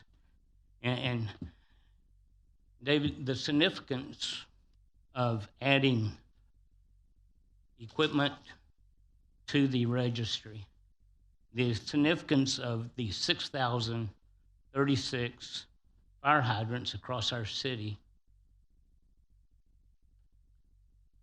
I would see that significance would be great significance upon each citizen when they get their fire insurance. The insurance boards of the state of Texas, that's one of the questions that's on the application. Is there a hydrant, fire hydrant, within a certain feet of your location? So anytime we pull out transite pipe and put in new pipe, I encourage our city, keep adding fire hydrants. That will save dollars later. Now on the asset reliability, 2026, we added 2,946 pieces of equipment to the registry. David, could you expound on that just a little bit more upon what incurs when there is a piece of equipment added to the registry? What involvement does that give the staff an opportunity for checks and balances? Well, these are all pieces of equipment that existed and have existed for years, as I'm sure you're aware. Capturing them, manufacturer, install date, life expectancy, essentially all the nameplate data, and logging them into our computerized maintenance management system. Then at that point, we can then apply preventive maintenance tasks to those assets that I won't say they've been lost, but they've been hidden in the overarching. We've got a wastewater plant, and with blowers. Well, now we've got information on those blowers with the prescribed or the recommended maintenance schedule and activities to keep them in as new condition or as close to new as possible. So now that we're getting those assets uploaded, and in the registry, we can then develop those procedures to keep the maintenance up. Back in the day when I just had a truck, I knew every 3,000 miles I had to get the oil changed. Anymore we've got the light that comes on, and it may be 6,000 miles, it may be 10,000 miles, depending upon how hard you drive it. Well, we need that light to come on to make sure that work gets done. Not only that it gets done, it gets documented, particularly on this new equipment where we've got manufacturer warranties.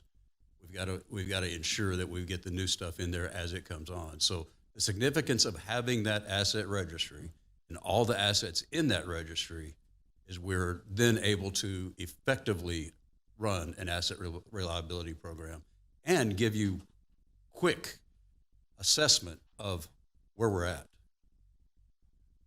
So what it actually does, it increases the life expectancy of the piece of equipment when you're just waiting for a failure before you do the repair rather than do your preventative maintenance. And I applaud you, David, and your team for that. Now, on your support roles, you're one new hire. As a businessman with over 110 employees before I retired and sold, I looked at every one of my employees as an asset. And you had mentioned right before your closing that you had one new hire for a support role. There's always cost analysis, but yet there's also an analysis of what that cost is going to bring to you. And when you're looking at an employee as an asset rather than an expense, what you get is you get a team that's buying in to the program to work together to save money in the future. Would that be a right assessment? Oh, absolutely, sir. Thank you so much, staff. Thank you. Looking forward to getting into the nuts and bolts of the budget and see where we can work together to have a budget we can approve for our enterprise fund. Thank you. Councilmember Fernandez. Thank you, Mayor. I just had a follow-up question. When did the surface water treatment plant go online? Was it October of 24 or thereabouts? Yes, sir, Council. It was October 2024. Okay, and that surface water treatment plant provides water to all of Shadow Creek, and what's the service area for the surface water treatment plant? It has a transmission, you're correct, to Shadow Creek, or sometimes we refer to it as 521, and then Kirby. It feeds as a transmission line that feeds the Kirby pump station. Okay. Trent, several years ago, obviously before my time here on council, we experienced a drought, and it was before the surface water treatment plant went online. And if I remember correctly, we went on a level 1, level 2, and it was because we were piggybacking off of City of Houston, and we relied more on the City of Houston, whereas today with the surface water treatment plant, we're more self-efficient. Can you go over, just so that, refresh my memory? Sure, and I think we've got a slide in here that depicts that. Slide 18. Slide 18. So that where it says peak demand, at the time we had 30 million gallons a day available, and we were basically running up to about 28, 29 million gallons a day in that summer of 2023. So obviously the next couple of years in the summers, we've had wetter summers like we are this summer, so we haven't seen that peak demand. But had we had the surface water plant online at that time, we wouldn't have had to go to those water restrictions that we did that summer. Okay, so clearly the surface water treatment plant has allowed us to be more self-efficient, and we're not going to have to rely on what the City of Houston does because we have our own water sources now. That's correct. For the Houston connection out at Shadow Creek Ranch. So that's that 6 MGD. And that also on that chart that showed the cost per 1,000 gallons was the one that is much, much higher than our surface water, our Alice Street, or our surface water treatment plant, because we basically pay a wholesale rate over that. So that's the other thing that bringing on the surface water plant has allowed is in that summer, we were running that at the maximum of 6 million gallons a day. And so we've been able to reduce that down to its take or pay amount to 1.3 million gallons a day and not have to pay the surcharge to take more. And if we wound up in another summer where we were hitting that 30 million gallons a day, we would not be reliant upon that Houston connection as we were that summer. Okay, thank you.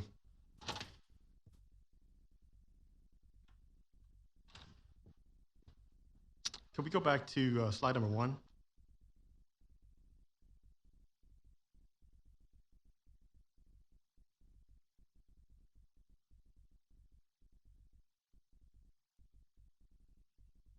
No, the top of the top. And the overview of the strategic priorities. Yeah, I think it goes without saying that this is a significant topic for thousands of Pearland residents, many of whom cannot attend this workshop, as was stated before. I will say, because this is my first workshop, this is the standard, and given the information that is taken in, I appreciate staff's work and effort to put into this and create a robust conversation with regard to infrastructure, our facilities, maintenance, and the very people that work day in and day out to make it able for us to flush our toilets, to drink our water, and to go about our daily lives. So no doubt, fully appreciative. But that doesn't mean we can't get better, and that's why we're here. So as it was stated earlier, I think when people talk about, especially online or the feedback that we get about trusted government, this is extremely transparent. There's a lot of information that's in here. But it doesn't mean we can't improve the ways in which we convey that to the public and the very people that are paying for the services that we're trying to provide for them. And so as we move forward, in other means or fashions, we really need to consider moving this meeting from 3 o'clock. There's a lot of information. There's different ways that we can do it. I've always been a proponent of town halls. I think we can take this across the city of Pearland, maybe have one right across the street, another one on the west end at the library for people to engage and understand what it is that goes into everything that they're paying for, because that will help increase transparency for us and really fit into the strategic priority of a trusted government. It also provides for public listening and feedback. I know we got some in online, but still more. If we could we go to slide 2, please? Manage risk. As we get to talk about the rates, I think in the past, where our electeds, I'll put it as that, our electeds were short-sighted, is that they were narrow in their focus and only understanding what it seemingly means to take into account the things that are put in front of them. We all know that we have environmental factors that affect everything that we do. And so what is missing to me in this presentation are environmental impacts as to decisions that we all have to make when we're talking about investing in our infrastructure and then delaying certain projects. So I'd just like to see a little bit of that going forward. In the slide, I can provide some information because of time. I won't kind of dive into that. The next one is slide 10, please. Mission. I would like us to consider, if possible, this truly is something to work towards as we try to enrich the community, protect our environment through superior delivery of water utility services. But there is a extremely growing trend of our ability to afford this. And I would just like and ask staff to somehow incorporate into or modify the mission that puts it and incorporates residents as well in our ability to pay for the things that we're consuming and using. Because if we can't pay for water, we can't invest in anything. It doesn't matter that we have the best processes and things available. If a resident can't afford the water and they can't pay for it, then what good does that do our community? Slide 13, please.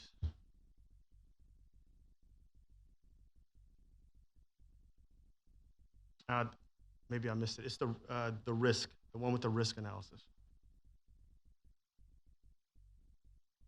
12. Thank you. So with this one, excellent. Like, this is great information.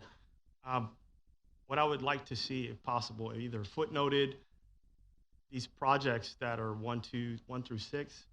What were the assessments made by the teams? Like, what were the factors that went into ranking and ordering these risk assessments? And then also, what it all comes back to from a resident perspective is, how much is it going to cost us? Like, if one is facility resilience, what kind of cost impact is that going to look like? And I don't want to get too much into it, but when we get into the billing, because those are the things that we're going to have to decide if we go out for bond or put out stuff for projects. Residents have to determine, is this feasible for me right now based on the load that I have to face with work and job and everything else and family. So with this risk plot, I just think it's great. We could get better. And so please don't take it any other way than just trying to understand how we can communicate this and be a bridge between what the quality that exists with the staff, the department, in managing our water to the public. Next thing is slide 16, please.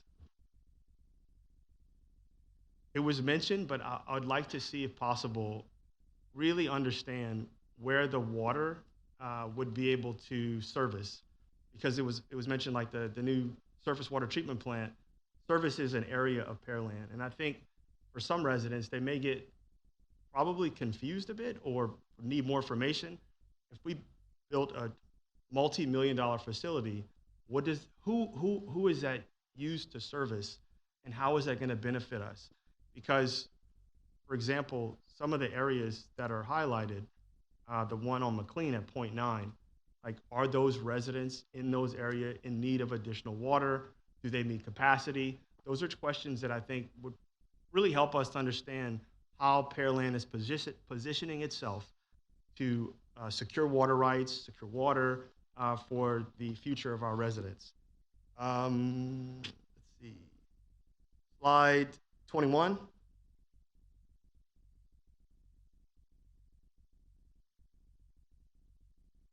Excellent. Excellent. I think Councilmember Koza said this. When looking forward, I think what the city of Pearland does is really you all do a great analysis in understanding where we are, where we need to be, right? And then the rest of it comes on accountability to the people that are elected to move forward or stop or pause on certain decisions. But securing these rights and I guess combining these agreements to a long-term contract, I think puts us in a really great place. So I do want to say that, hands down, really, really great work on that. And then slide 19.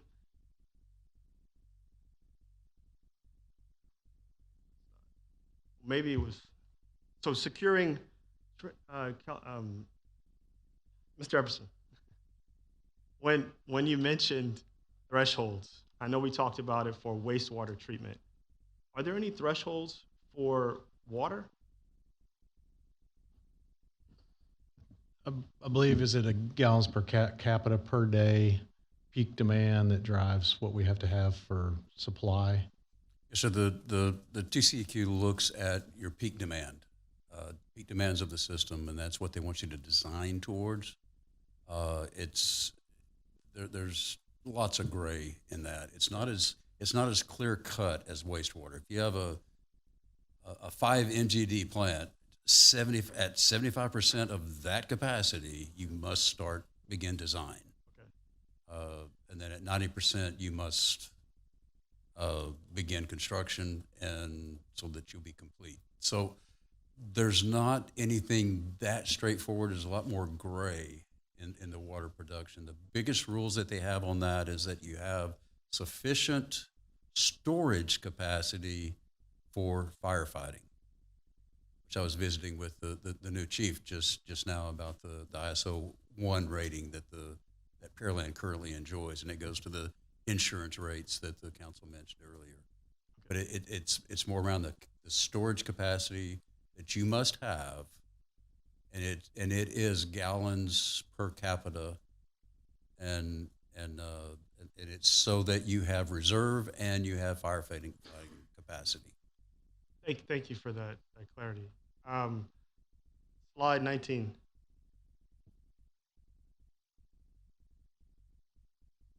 I just want to note that when it comes to demand, there are a lot of factors. One of them we'll get into later. In this presentation, we talk about cost, and I'm not sure how we incorporate it, but in our future either assessments or analysis, I think perhaps if there's a weighted factor in the equation to understand what our model will look like, perhaps put a weighted factor of cost, because water is a product that we consume, and consumer behavior is triggered by how much I'm going to pay for something. So, for example, if eggs go up, people buy less eggs. And there has to be something said about the cost of water in Pearland that will trigger use of either businesses or consumers. So just an adder, maybe in some type of model that we can also incorporate some kind of weighted rate of future use as cost as an impact, if it isn't already. And then I believe I'm looking at page 43. It says of the slide, not this one, it's the reflection bay. Okay. So wastewater, we know, is driven by use. I keep saying use. Over the course of 2006 to 2020, I would assume that there was developments that were approved. Is that correct? People just didn't show up here and build or decide to live on open land. Meaning that councils prior had to plan for major developments in the area for us to be able to get to where we are. People just don't move here without houses or a place to stay or infrastructure to use. So the fact that we continue to rely on mandates or use that as an excuse as to why we arrived here, to me, is self-defeating. And we have to face the facts that we had poor planning to get us to this point, and now we're suffering the consequences. And the residents here are feeling it. They're feeling it.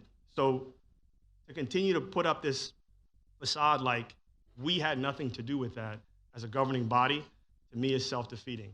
And I'd like for us to take responsibility of that as we continue to move forward, because we're here now. I wasn't here. I didn't cause it, but I'm truly, truly, truly working to help us find a solution. So thank you. Let's move on to the billing.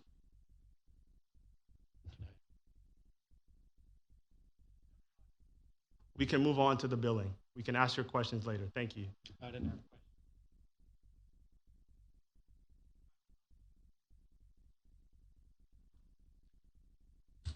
So maybe I can just go through what happened on that Reflection Bay plant.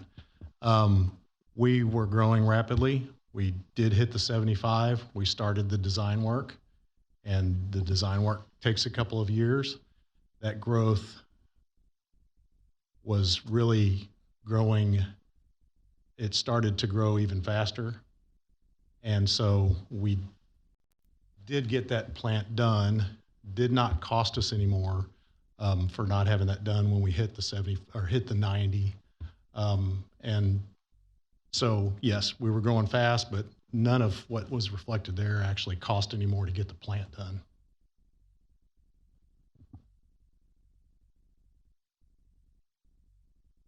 I think, Rachel, you ready? All right, we'll go through the budget now. Thank you. Good afternoon, Mayor and Council. We'll be discussing the enterprise fund budget here, and then we'll talk through some of the future dates for budget discussion number 2. So the enterprise fund covers our water and sewer operations, our debt service, and our solid waste fund. This slide indicates our enterprise funds by strategic priority, including resilient finances and sustainable infrastructure, which includes our Pearland Water Department, other requirements for debt service, and a small portion of EPW. Our enterprise fund debt expenditures go towards paying our debt service, and our principal and interest payments for debt have increased by $2.8 million from the fiscal year 26 amended budget. So there are several factors that drive the changing rates across the water system. This includes some revenue factors as well as some expense factors. On the revenue side, our rate model is a 3 to 5 year average of different factors, including wet and dry seasons. So this helps out smooth out some of that year-to-year volatility. During our wet years, we consume less water, and it results in lower volumetric revenue, which leads to the pull down of the multi-year average. However, in dry years, consumption increases and boosts revenue, again, but because the model uses multi-year averaging, those are moderated over time. Additional sources of revenue include impact fee revenue, which is influenced by development activity. So we get higher impact fees based on development that occurs, and this can be an inconsistent source of revenue as it does depend on the development. On our expenditure side, rates are driven by operating expenses, including rising costs to purchase and treat water, inflationary impacts on our labor, materials, and contracted services. One of the primary drivers has been our debt payments. We have made significant investments in our aging infrastructure over the past couple of years, and so that has an impact on those payments over time. Additionally, our system growth demands new lines, plant upgrades, and lift station rehabilitation. In addition to the revenue that we bring in through our fees, we also have offsetting contributions, such as the $30 million contributed by the EDC for 518 and Lower Kirby projects. This offsets the amount of debt that the city has to sell and then pay for. This is similar for the grant funds. So if we do receive grant funds, it will offset debt that we need to pay for in future years, probably beginning in FY28. So those infrastructure projects that are impacting our rates include the ongoing projects of the Berry Rose and Longwood, as well as additional lift station rehabilitations. Completed projects that are impacting our rate changes include the JHEC wastewater treatment plant expansion and the surface water plant. Altogether, those equate to over $500 million in investment in our infrastructure within the last 5 years that we have to pay for going forward. Our rates include a base rate, which includes 2,000 gallons of water. It's charged monthly, regardless of usage, to all of our billing customers. It's based upon their meter size, and it covers a portion of the fixed costs and help keeps rates stable year-round.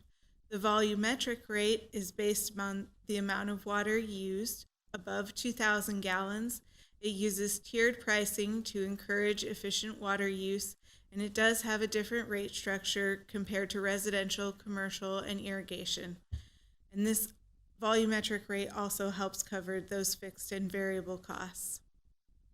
This slide shows a history of rate increases in Pearland from 2009 through the proposed 2027 12% increase. So the proposed fiscal year 27 revenue changes We're required to bring in enough money to pay for the debt and operations of the enterprise fund, as it is a self-sustaining fund. Increased consumption and new connections can help to some extent, but the only other way is rate increases, and so these are the main way that cities bring in the funds necessary to fund enterprise fund. Our policies indicate that when we have issued revenue bond debt and have outstanding revenue bond debt, we are required to have a revenue bond coverage ratio of 1.15%, and our enterprise fund cash equivalent operating reserves must remain at 15% or higher of the total operating expenses. So for fiscal year 27, an average household using approximately 6,000 gallons of water will pay an additional $13.70 more a month for an overall 12% rate increase. This slide shows some sample bills with the proposed 12% rate increase across different types of connection types, residential and commercial, different usage, and meter sizes. And this is an additional comparison slide which shows a residential 5/8 meter which uses 6,000 gallons of water against some of our comparison cities. Included are the last date of the updates for the rates, as most cities are going through their budget processes now. So this is the most current information we were able to locate. We have a historical comparison with two of our more local cities, Manville and Alvin, over the past 3 years, so fiscal year 24 through 26, including their water, sewer, and garbage. And then this slide includes their, this includes their base rates across water and sewer for residential and commercial, as well as any volumetric rates up to 6,000 gallons. This is an overall snapshot of the enterprise fund operating income statement for fiscal year 27. It does reflect the 12% proposed increase and the expenditures necessary both to cover debt, which is reflected in any other requirements, and then the operating expenses you just heard about for Pearland Water and for utility billing. Revenues do not exceed expenditures, and approximately $7.3 million will be utilized from existing cash equivalents. However, the proposed revenue and resulting ending cash equivalents do meet bond coverage minimum as well as 15% policy requirements. For supplementals in fiscal year 27, there are two proposed supplementals. Both fall within the sustainable infrastructure strategic priority, and these will be 2 additional FTEs, a compliance coordinator with vehicle and an inventory coordinator with vehicle. The enterprise fund debt statement is shown here. This is the fund where we make our debt payments. It's funded by a transfer in from the operating fund shown there, and also has some interest investment revenue. And the only expenses that occur out of here are principal and interest payments, as well as some costs associated with those payments. This slide shows last year's adopted rate model, where we adopted a 5.5% rate increase and projected a 16.7% rate increase necessary to meet requirements in fiscal year 27. Last year, we revisited our financial policies and made changes to our fund balance minimum and cash equivalency policy in order to reflect savings for our residents and ratepayers. And so those changes are reflected here. These next 3 slides include 3 different scenarios for rates. All scenarios include similar revenue and expenditure growth based on consistent factors. The revenue changes based on the rate change proposed. All expenditures include anticipated O&M and debt costs related to the 5-year capital improvement plan presented in June. There will be variation in future years based on the conditions discussed earlier, such as wet or dry years, and changes in the capital improvement plan based on schedule. These scenarios are meant as a forecast for planning purposes only. And so in the recommended scenario of 12% increase, the city continues to meet the policy minimums for all 5 years.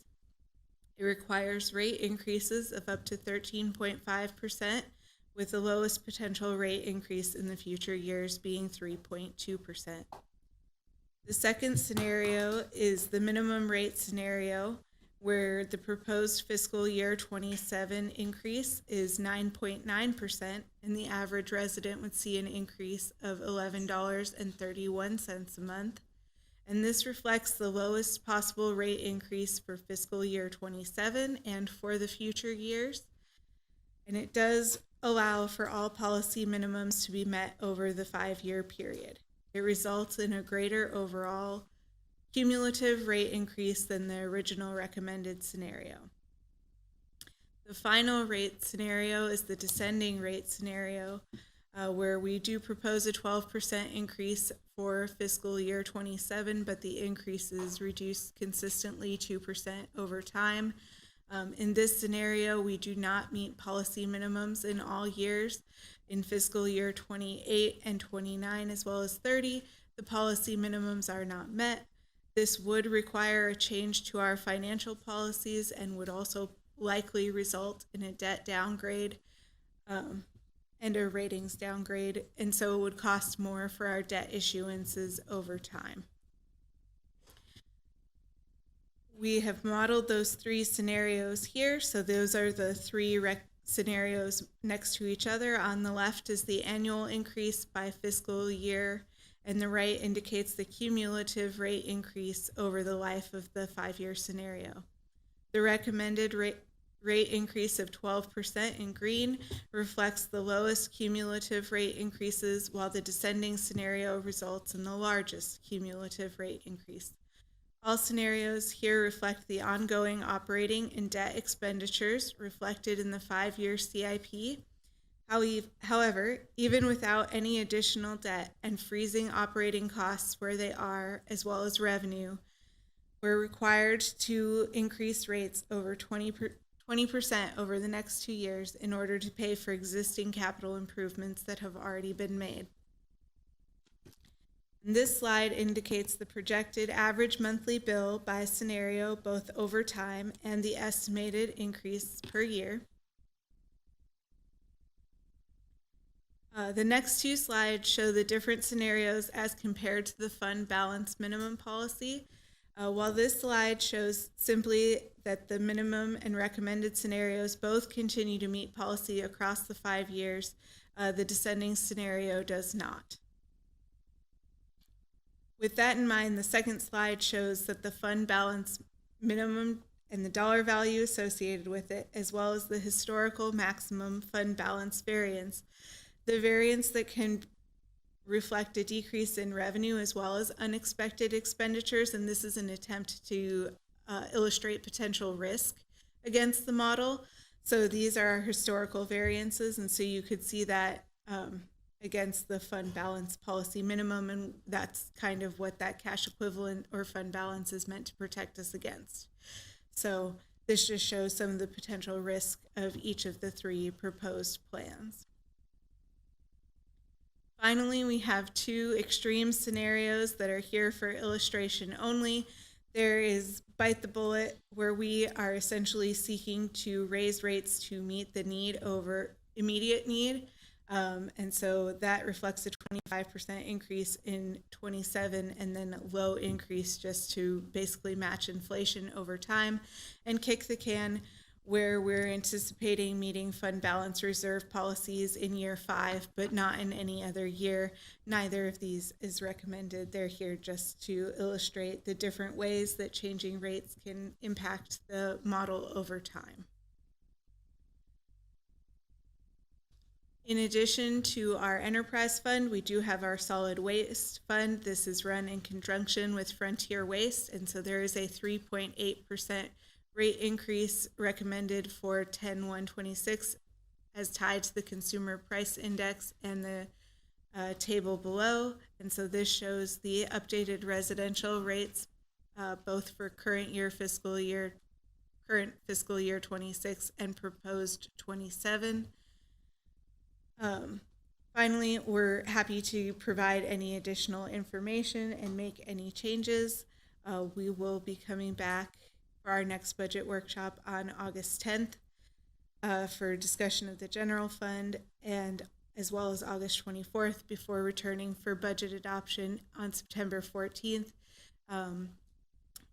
Enterprise fund rates are adopted with the non-development fee change schedule. And with that, I'll turn it back to Mr. Epperson for questions. Oh, back to you, Mayor and Council, for any questions. Sure, and Mayor Pro Tem, you've been holding your question. Thank you so much, Mayor. I appreciate it. Thank you. A great presentation. So I just want to make sure that we've exhausted all our options to reduce the financial burden on our citizens and our businesses. So with that being said, I guess the question goes back to you, Jennifer. If we were awarded the WSIG grant, how would that offset future water rates? I know we may not be, the 21 million we may not receive, but I know that we have a strong possibility of receiving some of those funds. Okay, I know I'm not Jennifer, so nevertheless, probably better that I answer that one. So it's on the agenda later, and we're asking for approval to apply for up to 21 million, which is the maximum allowed under this grant program. I'd suggest that it's incredibly ambitious for us to assume that we might get 21 million. However, over the last week or so, we have been identifying a number of projects which are almost ready to go, and that's part of the criteria that they have to be shovel ready. So we're looking at about $9 million worth of projects that we may be able to apply for. That's not even to say we'll get that. However, let's be optimistic and assume we get $9 million. That would avoid $9 million of debt. That won't impact next year, but it will impact later years. And that could be about 0.75% in each of those years if we got the $9 million. Thank you. So my other question, and I think, Rachel, you may have answered it on page 21, I was trying to think about, can we allocate that increase over, a 3 to 4 year period so that that burden for that citizen they're not increasing at 12 and taking that and allocating it over a 3 year period? And what does that mean for our fund balance? How does that affect our policy and our bond rating? So I don't know, that was one of my questions, and I think you answered it. But also, I think we are looking at hiring 2 new FTEs, if I'm not mistaken. So how does that look? Can we postpone that? Can we hold off on that? And if we did, how does that impact the water rate? So those are some of my questions. Thank you. I'll let David address if we can postpone it from a logical perspective. But from a financial perspective, it takes about $870,000 to change the rate 1%. So those 2 positions are 200 something. So that is not going to impact it even 0.5%, maybe of 0.25%. I can say that the minimum scenario, which is 9.9, we could lower it to the 9.9 and continue to meet all of our fund balance reserve policies and things like that. It does increase to $9 million. Our change in net position, we're negative $9 million in revenues over expenditures, but that doesn't, we still do meet all of our policy requirements. So if we do the scenario of 9.9, basically we're utilizing a majority of our fund balance. Is that what I'm understanding? Correct. Okay, thank you. Councilmember Byram, you paused. I asked you to hold it, and so please do continue.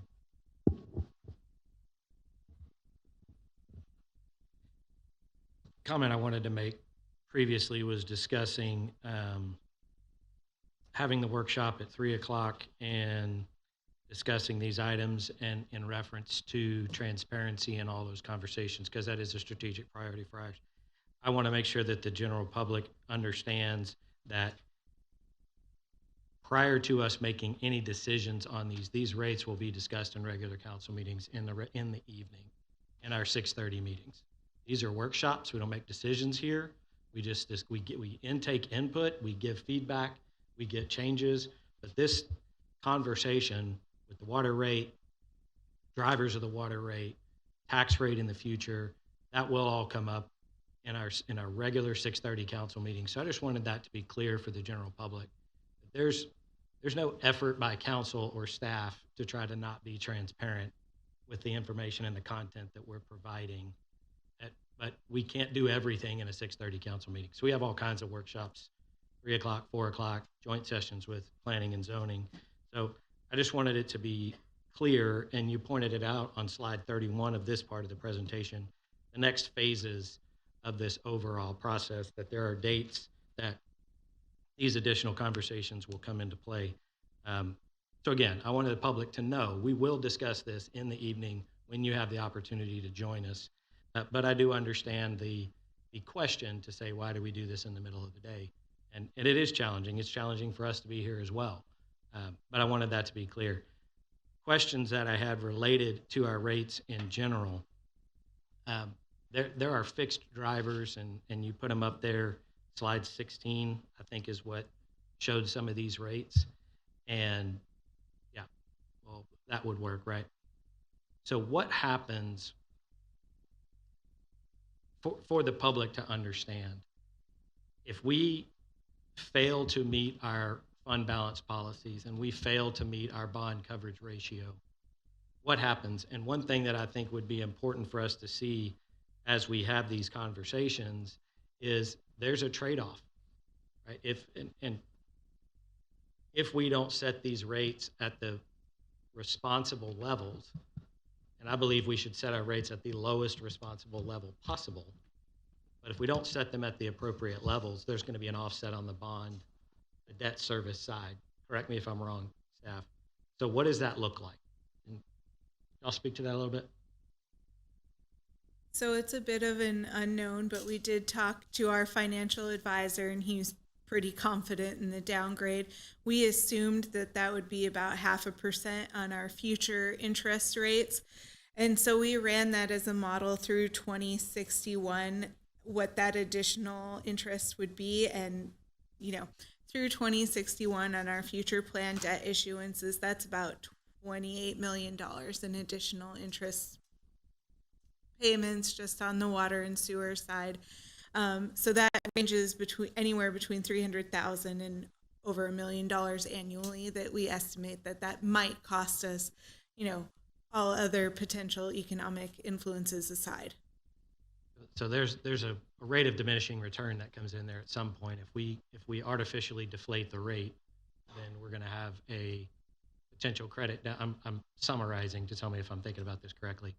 We'll have a potential credit downgrade, which will result in a interest increase, and therefore our rates are going to have to go up to cover the debt service side. Is that a fair summary? Yes, that's a very fair summary. The other equally worrying aspect to this is that any downgrade would likely impact all our debt, not just that serviced by the Water and Sewer Fund. So we would see a consequential impact on the general fund as well, with increased debt costs there. Fair enough.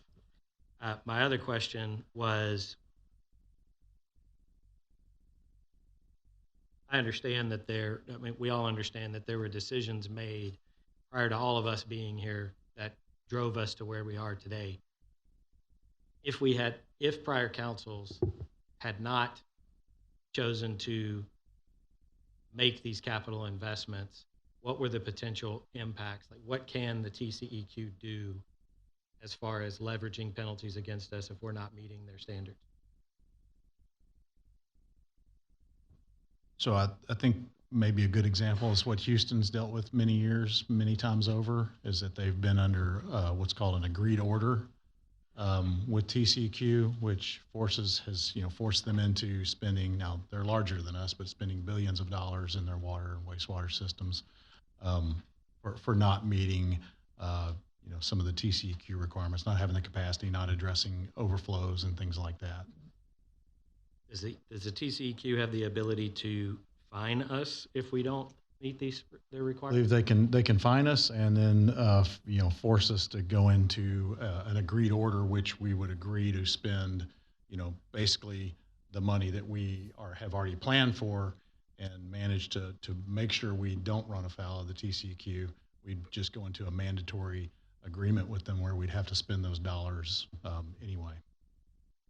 Okay. And If I could add, in addition to any potential enforcement actions, what we've seen from some of our neighboring municipalities or municipalities in the region, they also have to adopt building moratoriums, which means that any vacant land that you have will continue to be vacant, and you cannot build on that land to reduce your assessed value. So any projects that may be in the works, any property owners who think that they're going to be opening up in 18 months may be delayed. So the building moratorium, whether that be because of lack of water or lack of sewer because you're not increasing your capacity, can have a detrimental effect, and that would be one of those additional consequences. Thank you for that. My last question is on this slide 16 here, and I think Member Chavarria spoke to it a little bit. When you look at the reserves year over year, essentially the way we were able to get our water rate increase down to 5.5% last year and potentially down to 9.9 this year is we're buying it down with our excess. Is that correct? Okay, so we won't be generating any excess. That if the more we suppress the rate, the less excess we can generate. Therefore, year over year, the less we can buy the rate down. Is that fair? Okay, and on this bond coverage ratio at the bottom here, FY26 projected versus FY27 budgeted, our minimum is 1.15. So this is showing at 12%, at the proposed 12%, correct? And it's showing a 1.66 bond coverage. If we go to the 9.9, does that take us to 1.15? I know it says it meets our policies, but what does it take us to? I believe it takes us closer to the 1.15 or just about there. Can we jump to that slide that shows the three different ones in relationship to the fund? If I missed that. Keep going. I apologize. Keep going. This one. Oh, go back. So the black line is the fund balance policy. So you can see the three different scenarios. The minimum 9.9 in FY27, which is followed by, I think, a 17 plus and 28 rides the line. And that line is the 1.15 coverage ratio. That's ultimately what I was asking. It's actually the 15% of the operating fund is the actual fund balance policy. That the other is we have to have at least 1.15 to cover our bonds. Right. But So 15% of the operating fund is the one that actually drives it. Yeah, so it's two different metrics. This is the one that's driving where we are today. Okay. So at 9.9, we barely meet it. So we'll meet it, to Member Chavarria's point. Okay. Thank you. Councilman Koza. Thank you, Mayor. Lawrence, when you were talking about a building moratorium, is that what's similar that's going on to Conroe right now? I wouldn't limit it to Conroe. I think there are a few municipalities inside Montgomery County that are experiencing that. It's the only one I'm aware of because I know they had an issue where a school wanted to be built and it got into a pretty ugly back and forth where a school got built. They owed about $4 million and it couldn't be built or it couldn't be opened without having a payment to the city. I don't know how the workout was at the end, but I know there was a lot of issue with that. And I would just say that that's one that I've heard about. I don't know the specifics of their building moratorium, but I do know that that is something that has happened within the region. Correct. Because of lack of water or ability to treat the sewer. Right, right, and that's one that I'm aware of, so that's why I bring that one up.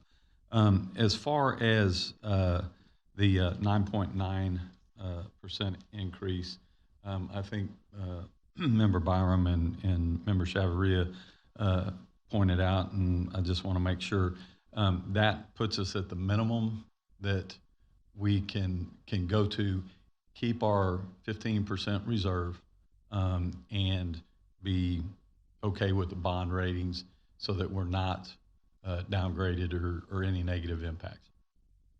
That would certainly help the argument, but I would warn you that the bond rating agencies who we're talking to next week will query what our plans are. And I would be suggesting to them that we may be looking at doing this. I can't guarantee that they won't give us a negative outlook as a result of that. That may not affect the actual debt costs in the long term, but it could put us on a negative outlook. I'm just warning you now that could happen. So you're saying the 9.9 could put us? Yes. Is a possibility? It is a possibility. Okay. But when you say negative, just a negative comment or a downgrade from what is our current rating? Is it? So it may not, as I say, it actually may not drive the rating down, but when they put us on a negative outlook, it just... Right, it's a comment. It's a comment. It's a comment. That's all it is. Yeah. I mean, it's a comment. It's not going from AAA to AA or AA No. to single A, any of those type. And I'm just letting you know bluntly, I could live with a negative comment, but Right. Hopefully And you that's, can. That's what I wanted to clarify, that it's not a downgrade from AAA to AA to single A, anything along that line. It could be a negative comment, which could that impact? Yes. Could it not? If it does, it's normally minimal because it's not at the essence of what you're doing. You are doing what you need to. It's just you're doing the minimum. And so, with that being said, with Member Chavarria and Member Byram, I would be in favor of the 9.9 at that rate, because as the I think it was slide 21 showed, that we are meeting our obligation, or no, excuse me, I'm sorry, 22, where it had the black line and what was above and what was below, and that we were meeting at each, yeah, there we go. 26. So with that being said, it does show that we are meeting what we need to at the 9.9, and go from there. That's what I would be in favor of. So, thank you. Councilmember Kay. Thank you. Rachel, I'm sure that you addressed this, but if you took all FY27 through FY31 and just gave them all the same rate increase, is that impossible? We didn't actually model that one out here. We have the descending rate, which was just a way to moderate it over time. You can kind of see it in some of our extreme scenarios where we raise the rate severely in fiscal year 27 and then have a steadier rate increase over time. But no, we did not. Well, I'm sure we modeled one in an exercise, but we do not have one shown here that is just the same rate increase over time. I did the math quickly. It's 7.62 if you just added up the numbers and divided by 5. I mean, I'm sure that's grossly inaccurate, but just what I did real quick. And I just was curious if that was even something that would be possible. And you said, because looking at FY28, yikes, that's rough. And then you keep saying policy requirements. Are these the policy requirements we have set ourselves? The 15% fund balance policy is our internal policy. The 1.15 bond covenant ratio is written out in the bond covenants. Okay, and then one other thing. I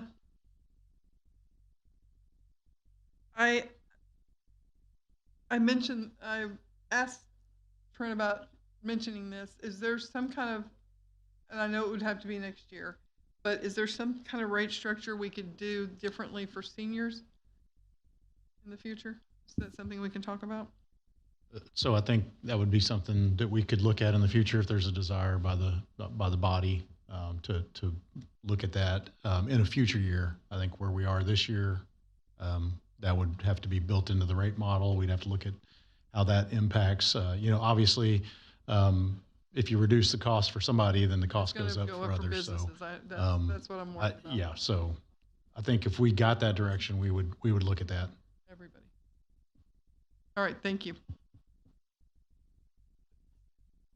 Councilman Fernandez. Thank you, Mayor.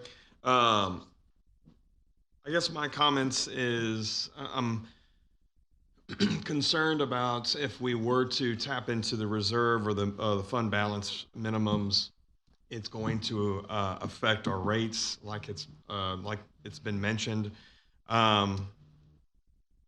Do we know, Victor, you mentioned that y'all spoke to the rating agencies and that's just is that what they're saying or that's what we're thinking? You know, we haven't spoken to them yet. We speak to them next week. And these are the questions they ask. They ask us in detail, what are your plans? Are you continuing to apply your fund balance policy? Are you drawing down your fund balance? That's the sort of thing that they ask us about. okay, so I guess there could be a follow-up where because like members of council mentioned, I mean, the 9.9 keeps everything flat. I think that's one option. If we were to tap into it over the next 3 years and then rebuild it, you know, or something like that, what would that look like? Is that going to drop the rating that much more? You know, we're assuming, but these are questions that I guess could be asked. Because again, if our objective is to try to go as low as possible, you guys have stated 9.9. And so I'm just curious if there's a balance. If we were able to go into the reserve, if you will, for a couple of years and then build it back up, is that hurt us that much in the rating? So I think that's the descending scenario on this page. And that is the one. And so while we haven't talked to the rating agencies because we haven't had those calls yet, we did have this discussion with our financial advisor, John Roebuck, and looking at these, what he would expect the reaction of the ratings agencies to be. And it was on that descending one where he basically warned that could impact our ratings and not just the ratings on the water and sewer side, but across the general fund as well. Okay. Well, if it's going to affect our ratings, then I would be in favor at that 9.9 because I don't want it to affect other things moving forward. Thank you.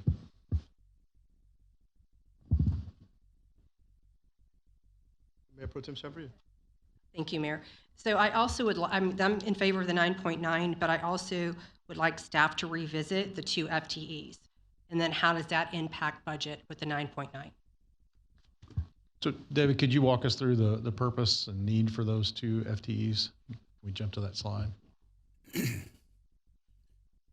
Absolutely, Mr. Trent. The 2 FTEs, one is an inventory coordinator, and it'll be aligned with the asset reliability team. And it has mostly, or it was actually initially triggered by somebody with a Group 65 North or 65th North, which is the audit company. And there was a significant finding with our lack of inventory management. And in order to get that comment off, moving forward, we needed a designated person to work with our CityWorks computerized maintenance management system to track our inventory of everything from pumps, motors, supplies, anything that we have in inventory on hand. There is no method other than maybe some spreadsheets and just what's in the heads of the guys out there doing the work. They know where the clamps are, they know where the pipes are, but there's no official inventory of those items. And so we've got to get that addressed. And so that's what spurred it. And there are other things that support the need of that as well. The second is a compliance coordinator designated strictly for water and wastewater compliance. Currently, we have an environmental group that works and supports us with compliance, but they also have backflow, industrial treatment, fog, and the other components. And it would be a full-time staff member to work with all the divisions, and really primarily the wastewater division. One of the challenges we have in wastewater is it's ever-changing. It's an environment that you must maintain a balanced a balanced biomass to effectively treat the wastewater. In order to accomplish that, there are certain analytics that are needed to know where you're at and what needs to be done and adjusted to maintain compliance. Currently, all we have is a contract lab. We do not have an in-house lab to run those process control samples. So we send the samples to a contract lab and we get the results 2 weeks later. By then, the horse has left the barn. We would set up a lab, and this individual would ensure that we're collecting the process control samples, help ensure that the analytics are being returned, entered into what we're our new process control software that will then help guide the operators to ensure compliant operations. Now, we've never had one, just like we've never had an inventory coordinator. But those are the two positions where we, similar to what I discussed in the presentation about our risk analysis, these were two risks identified last year, and they were researched and determined that this was the best solution. So we waited till this current budget year in order to put those supplementals in. Will we survive without them? We've survived without them for as long as we've existed. Is it recommended? No, and I think Rachel pointed out it was the two positions combined would be 0.25% of a rate increase. Now, it's a so. Thank you. I appreciate it, David. Councilmember Eccles. Just to go on record where the staff will know, I am in favor of the 9.9. However, for future years, is there any way we can look at either some debt consolidation or lowering our debt ratio, percentage of our interest to bring down the rate increases for the next several years, the next 4 years? So every year we have our financial advisor run that analysis to see how much we may be able to save by refunding debt and reprofiling essentially. Part of the issue is that some of our historic debt was taken on at very, very low interest rates. So it actually harms us to refund it. But we will continue to do that analysis every year. And if we can squeeze anything out of it, we will. Any other questions? Okay.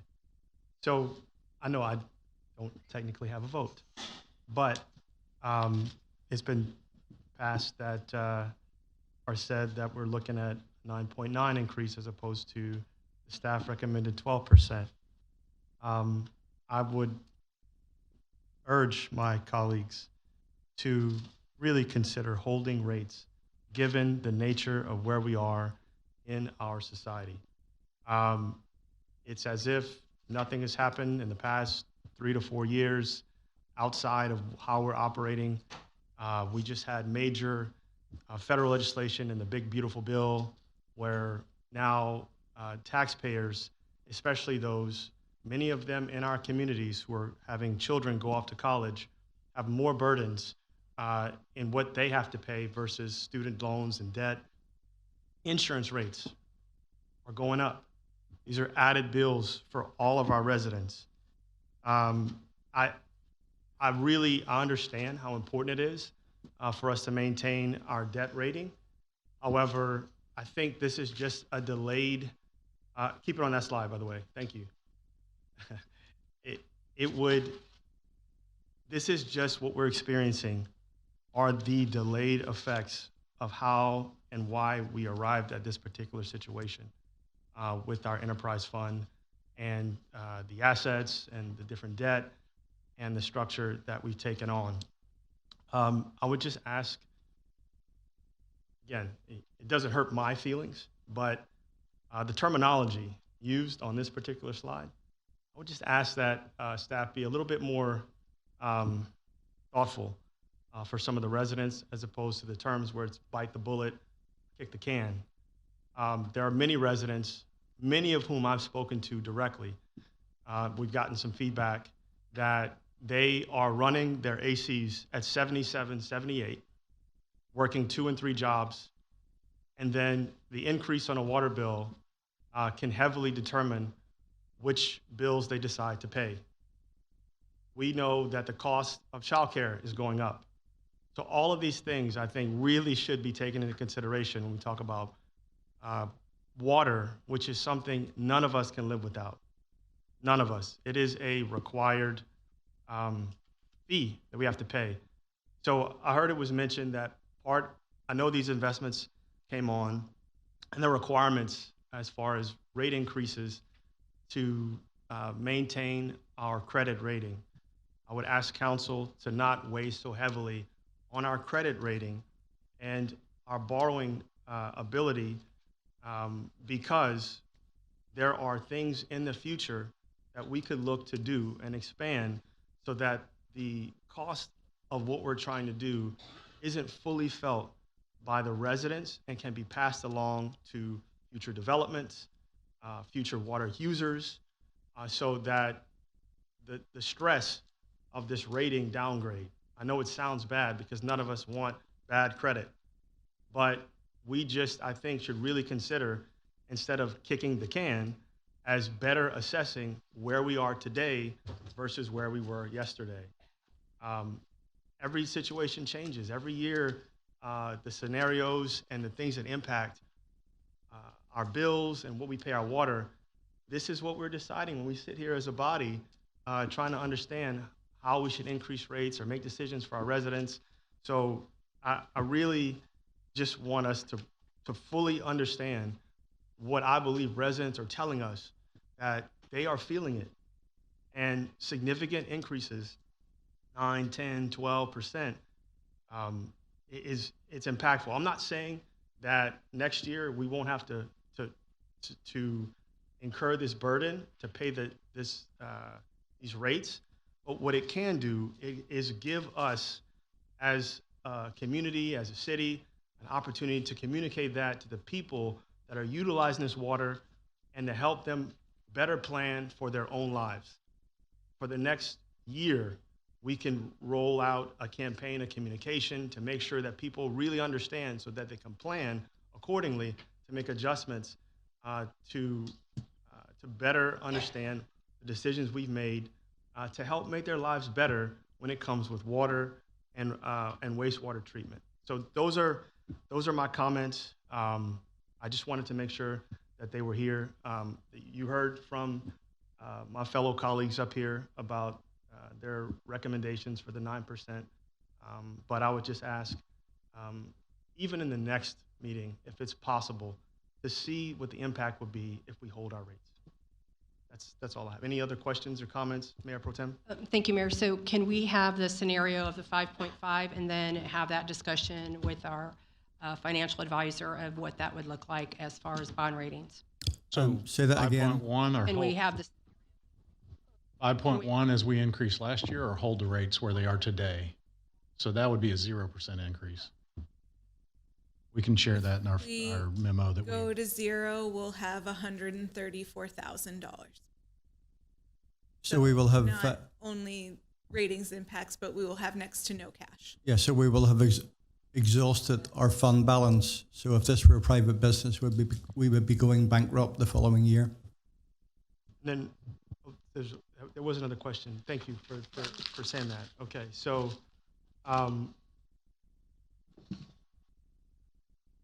would it be possible then to run it as low to no increase as possible?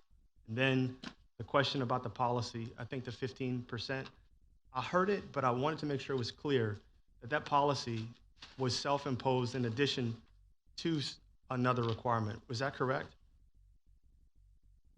You have a policy to have 15% of your operating fund in a fund balance. That's the City Council's policy.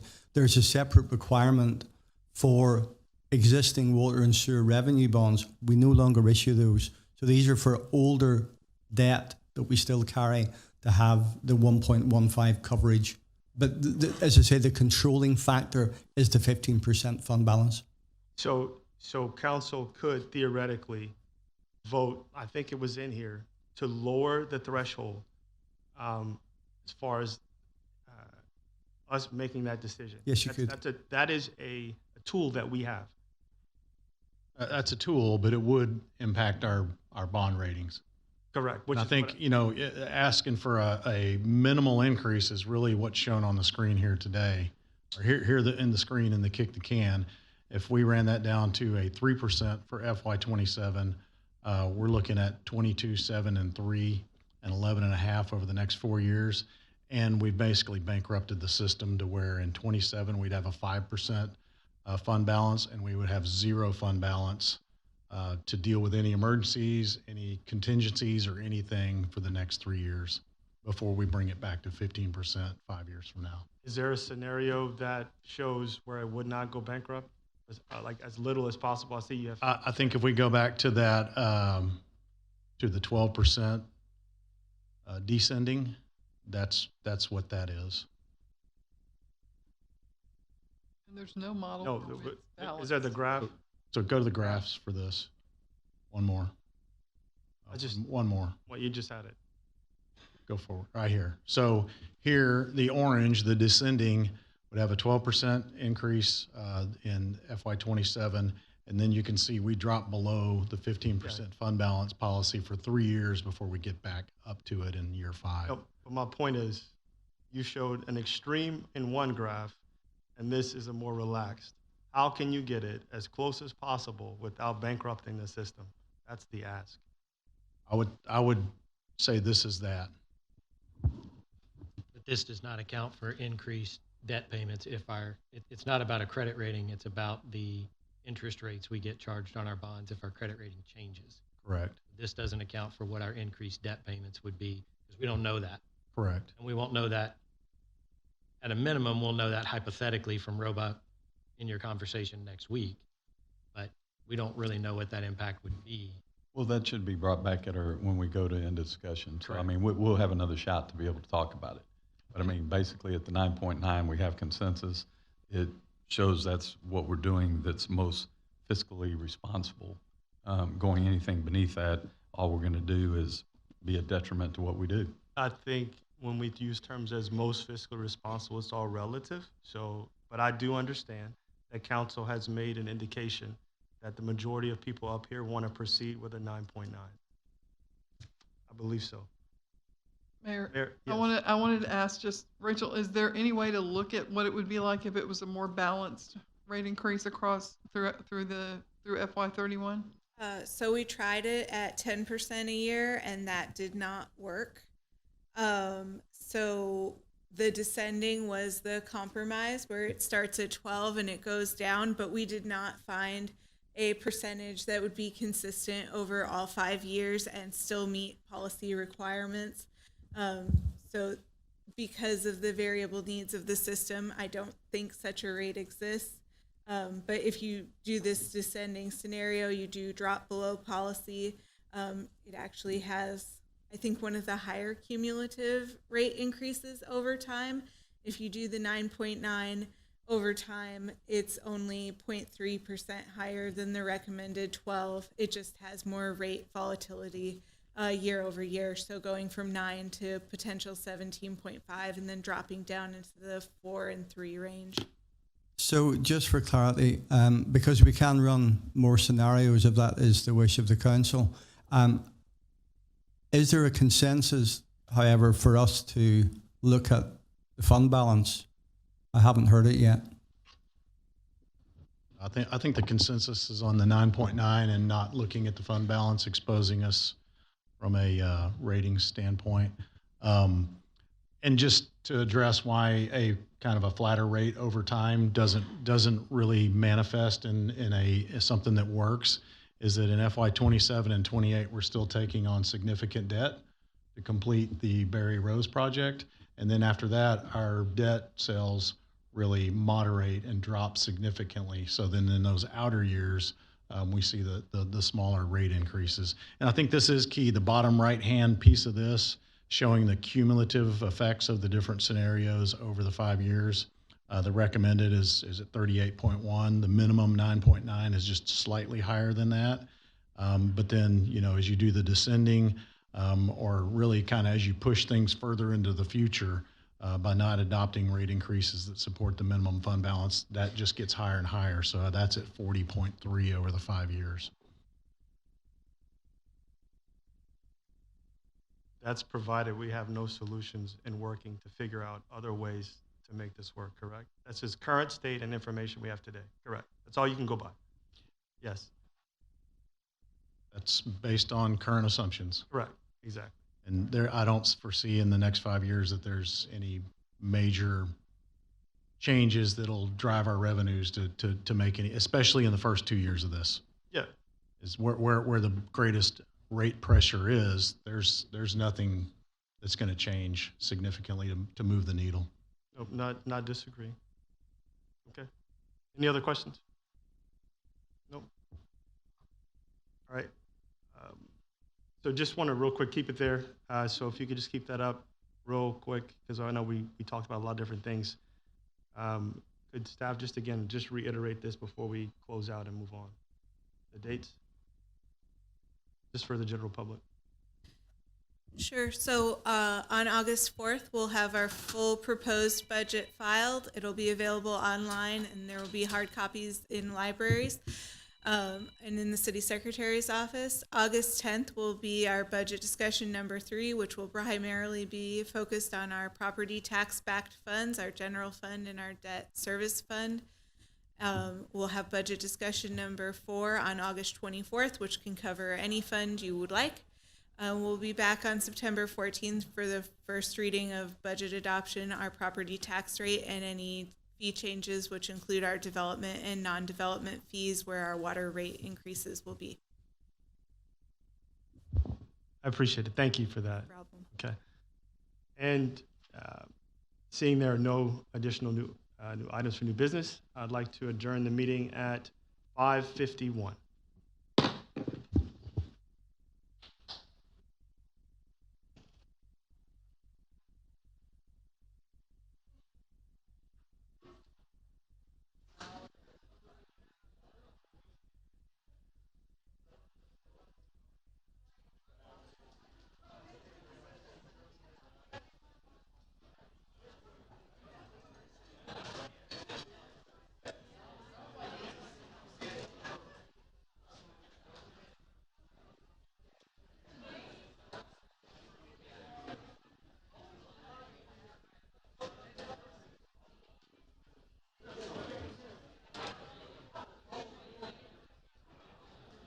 Hello, how are you?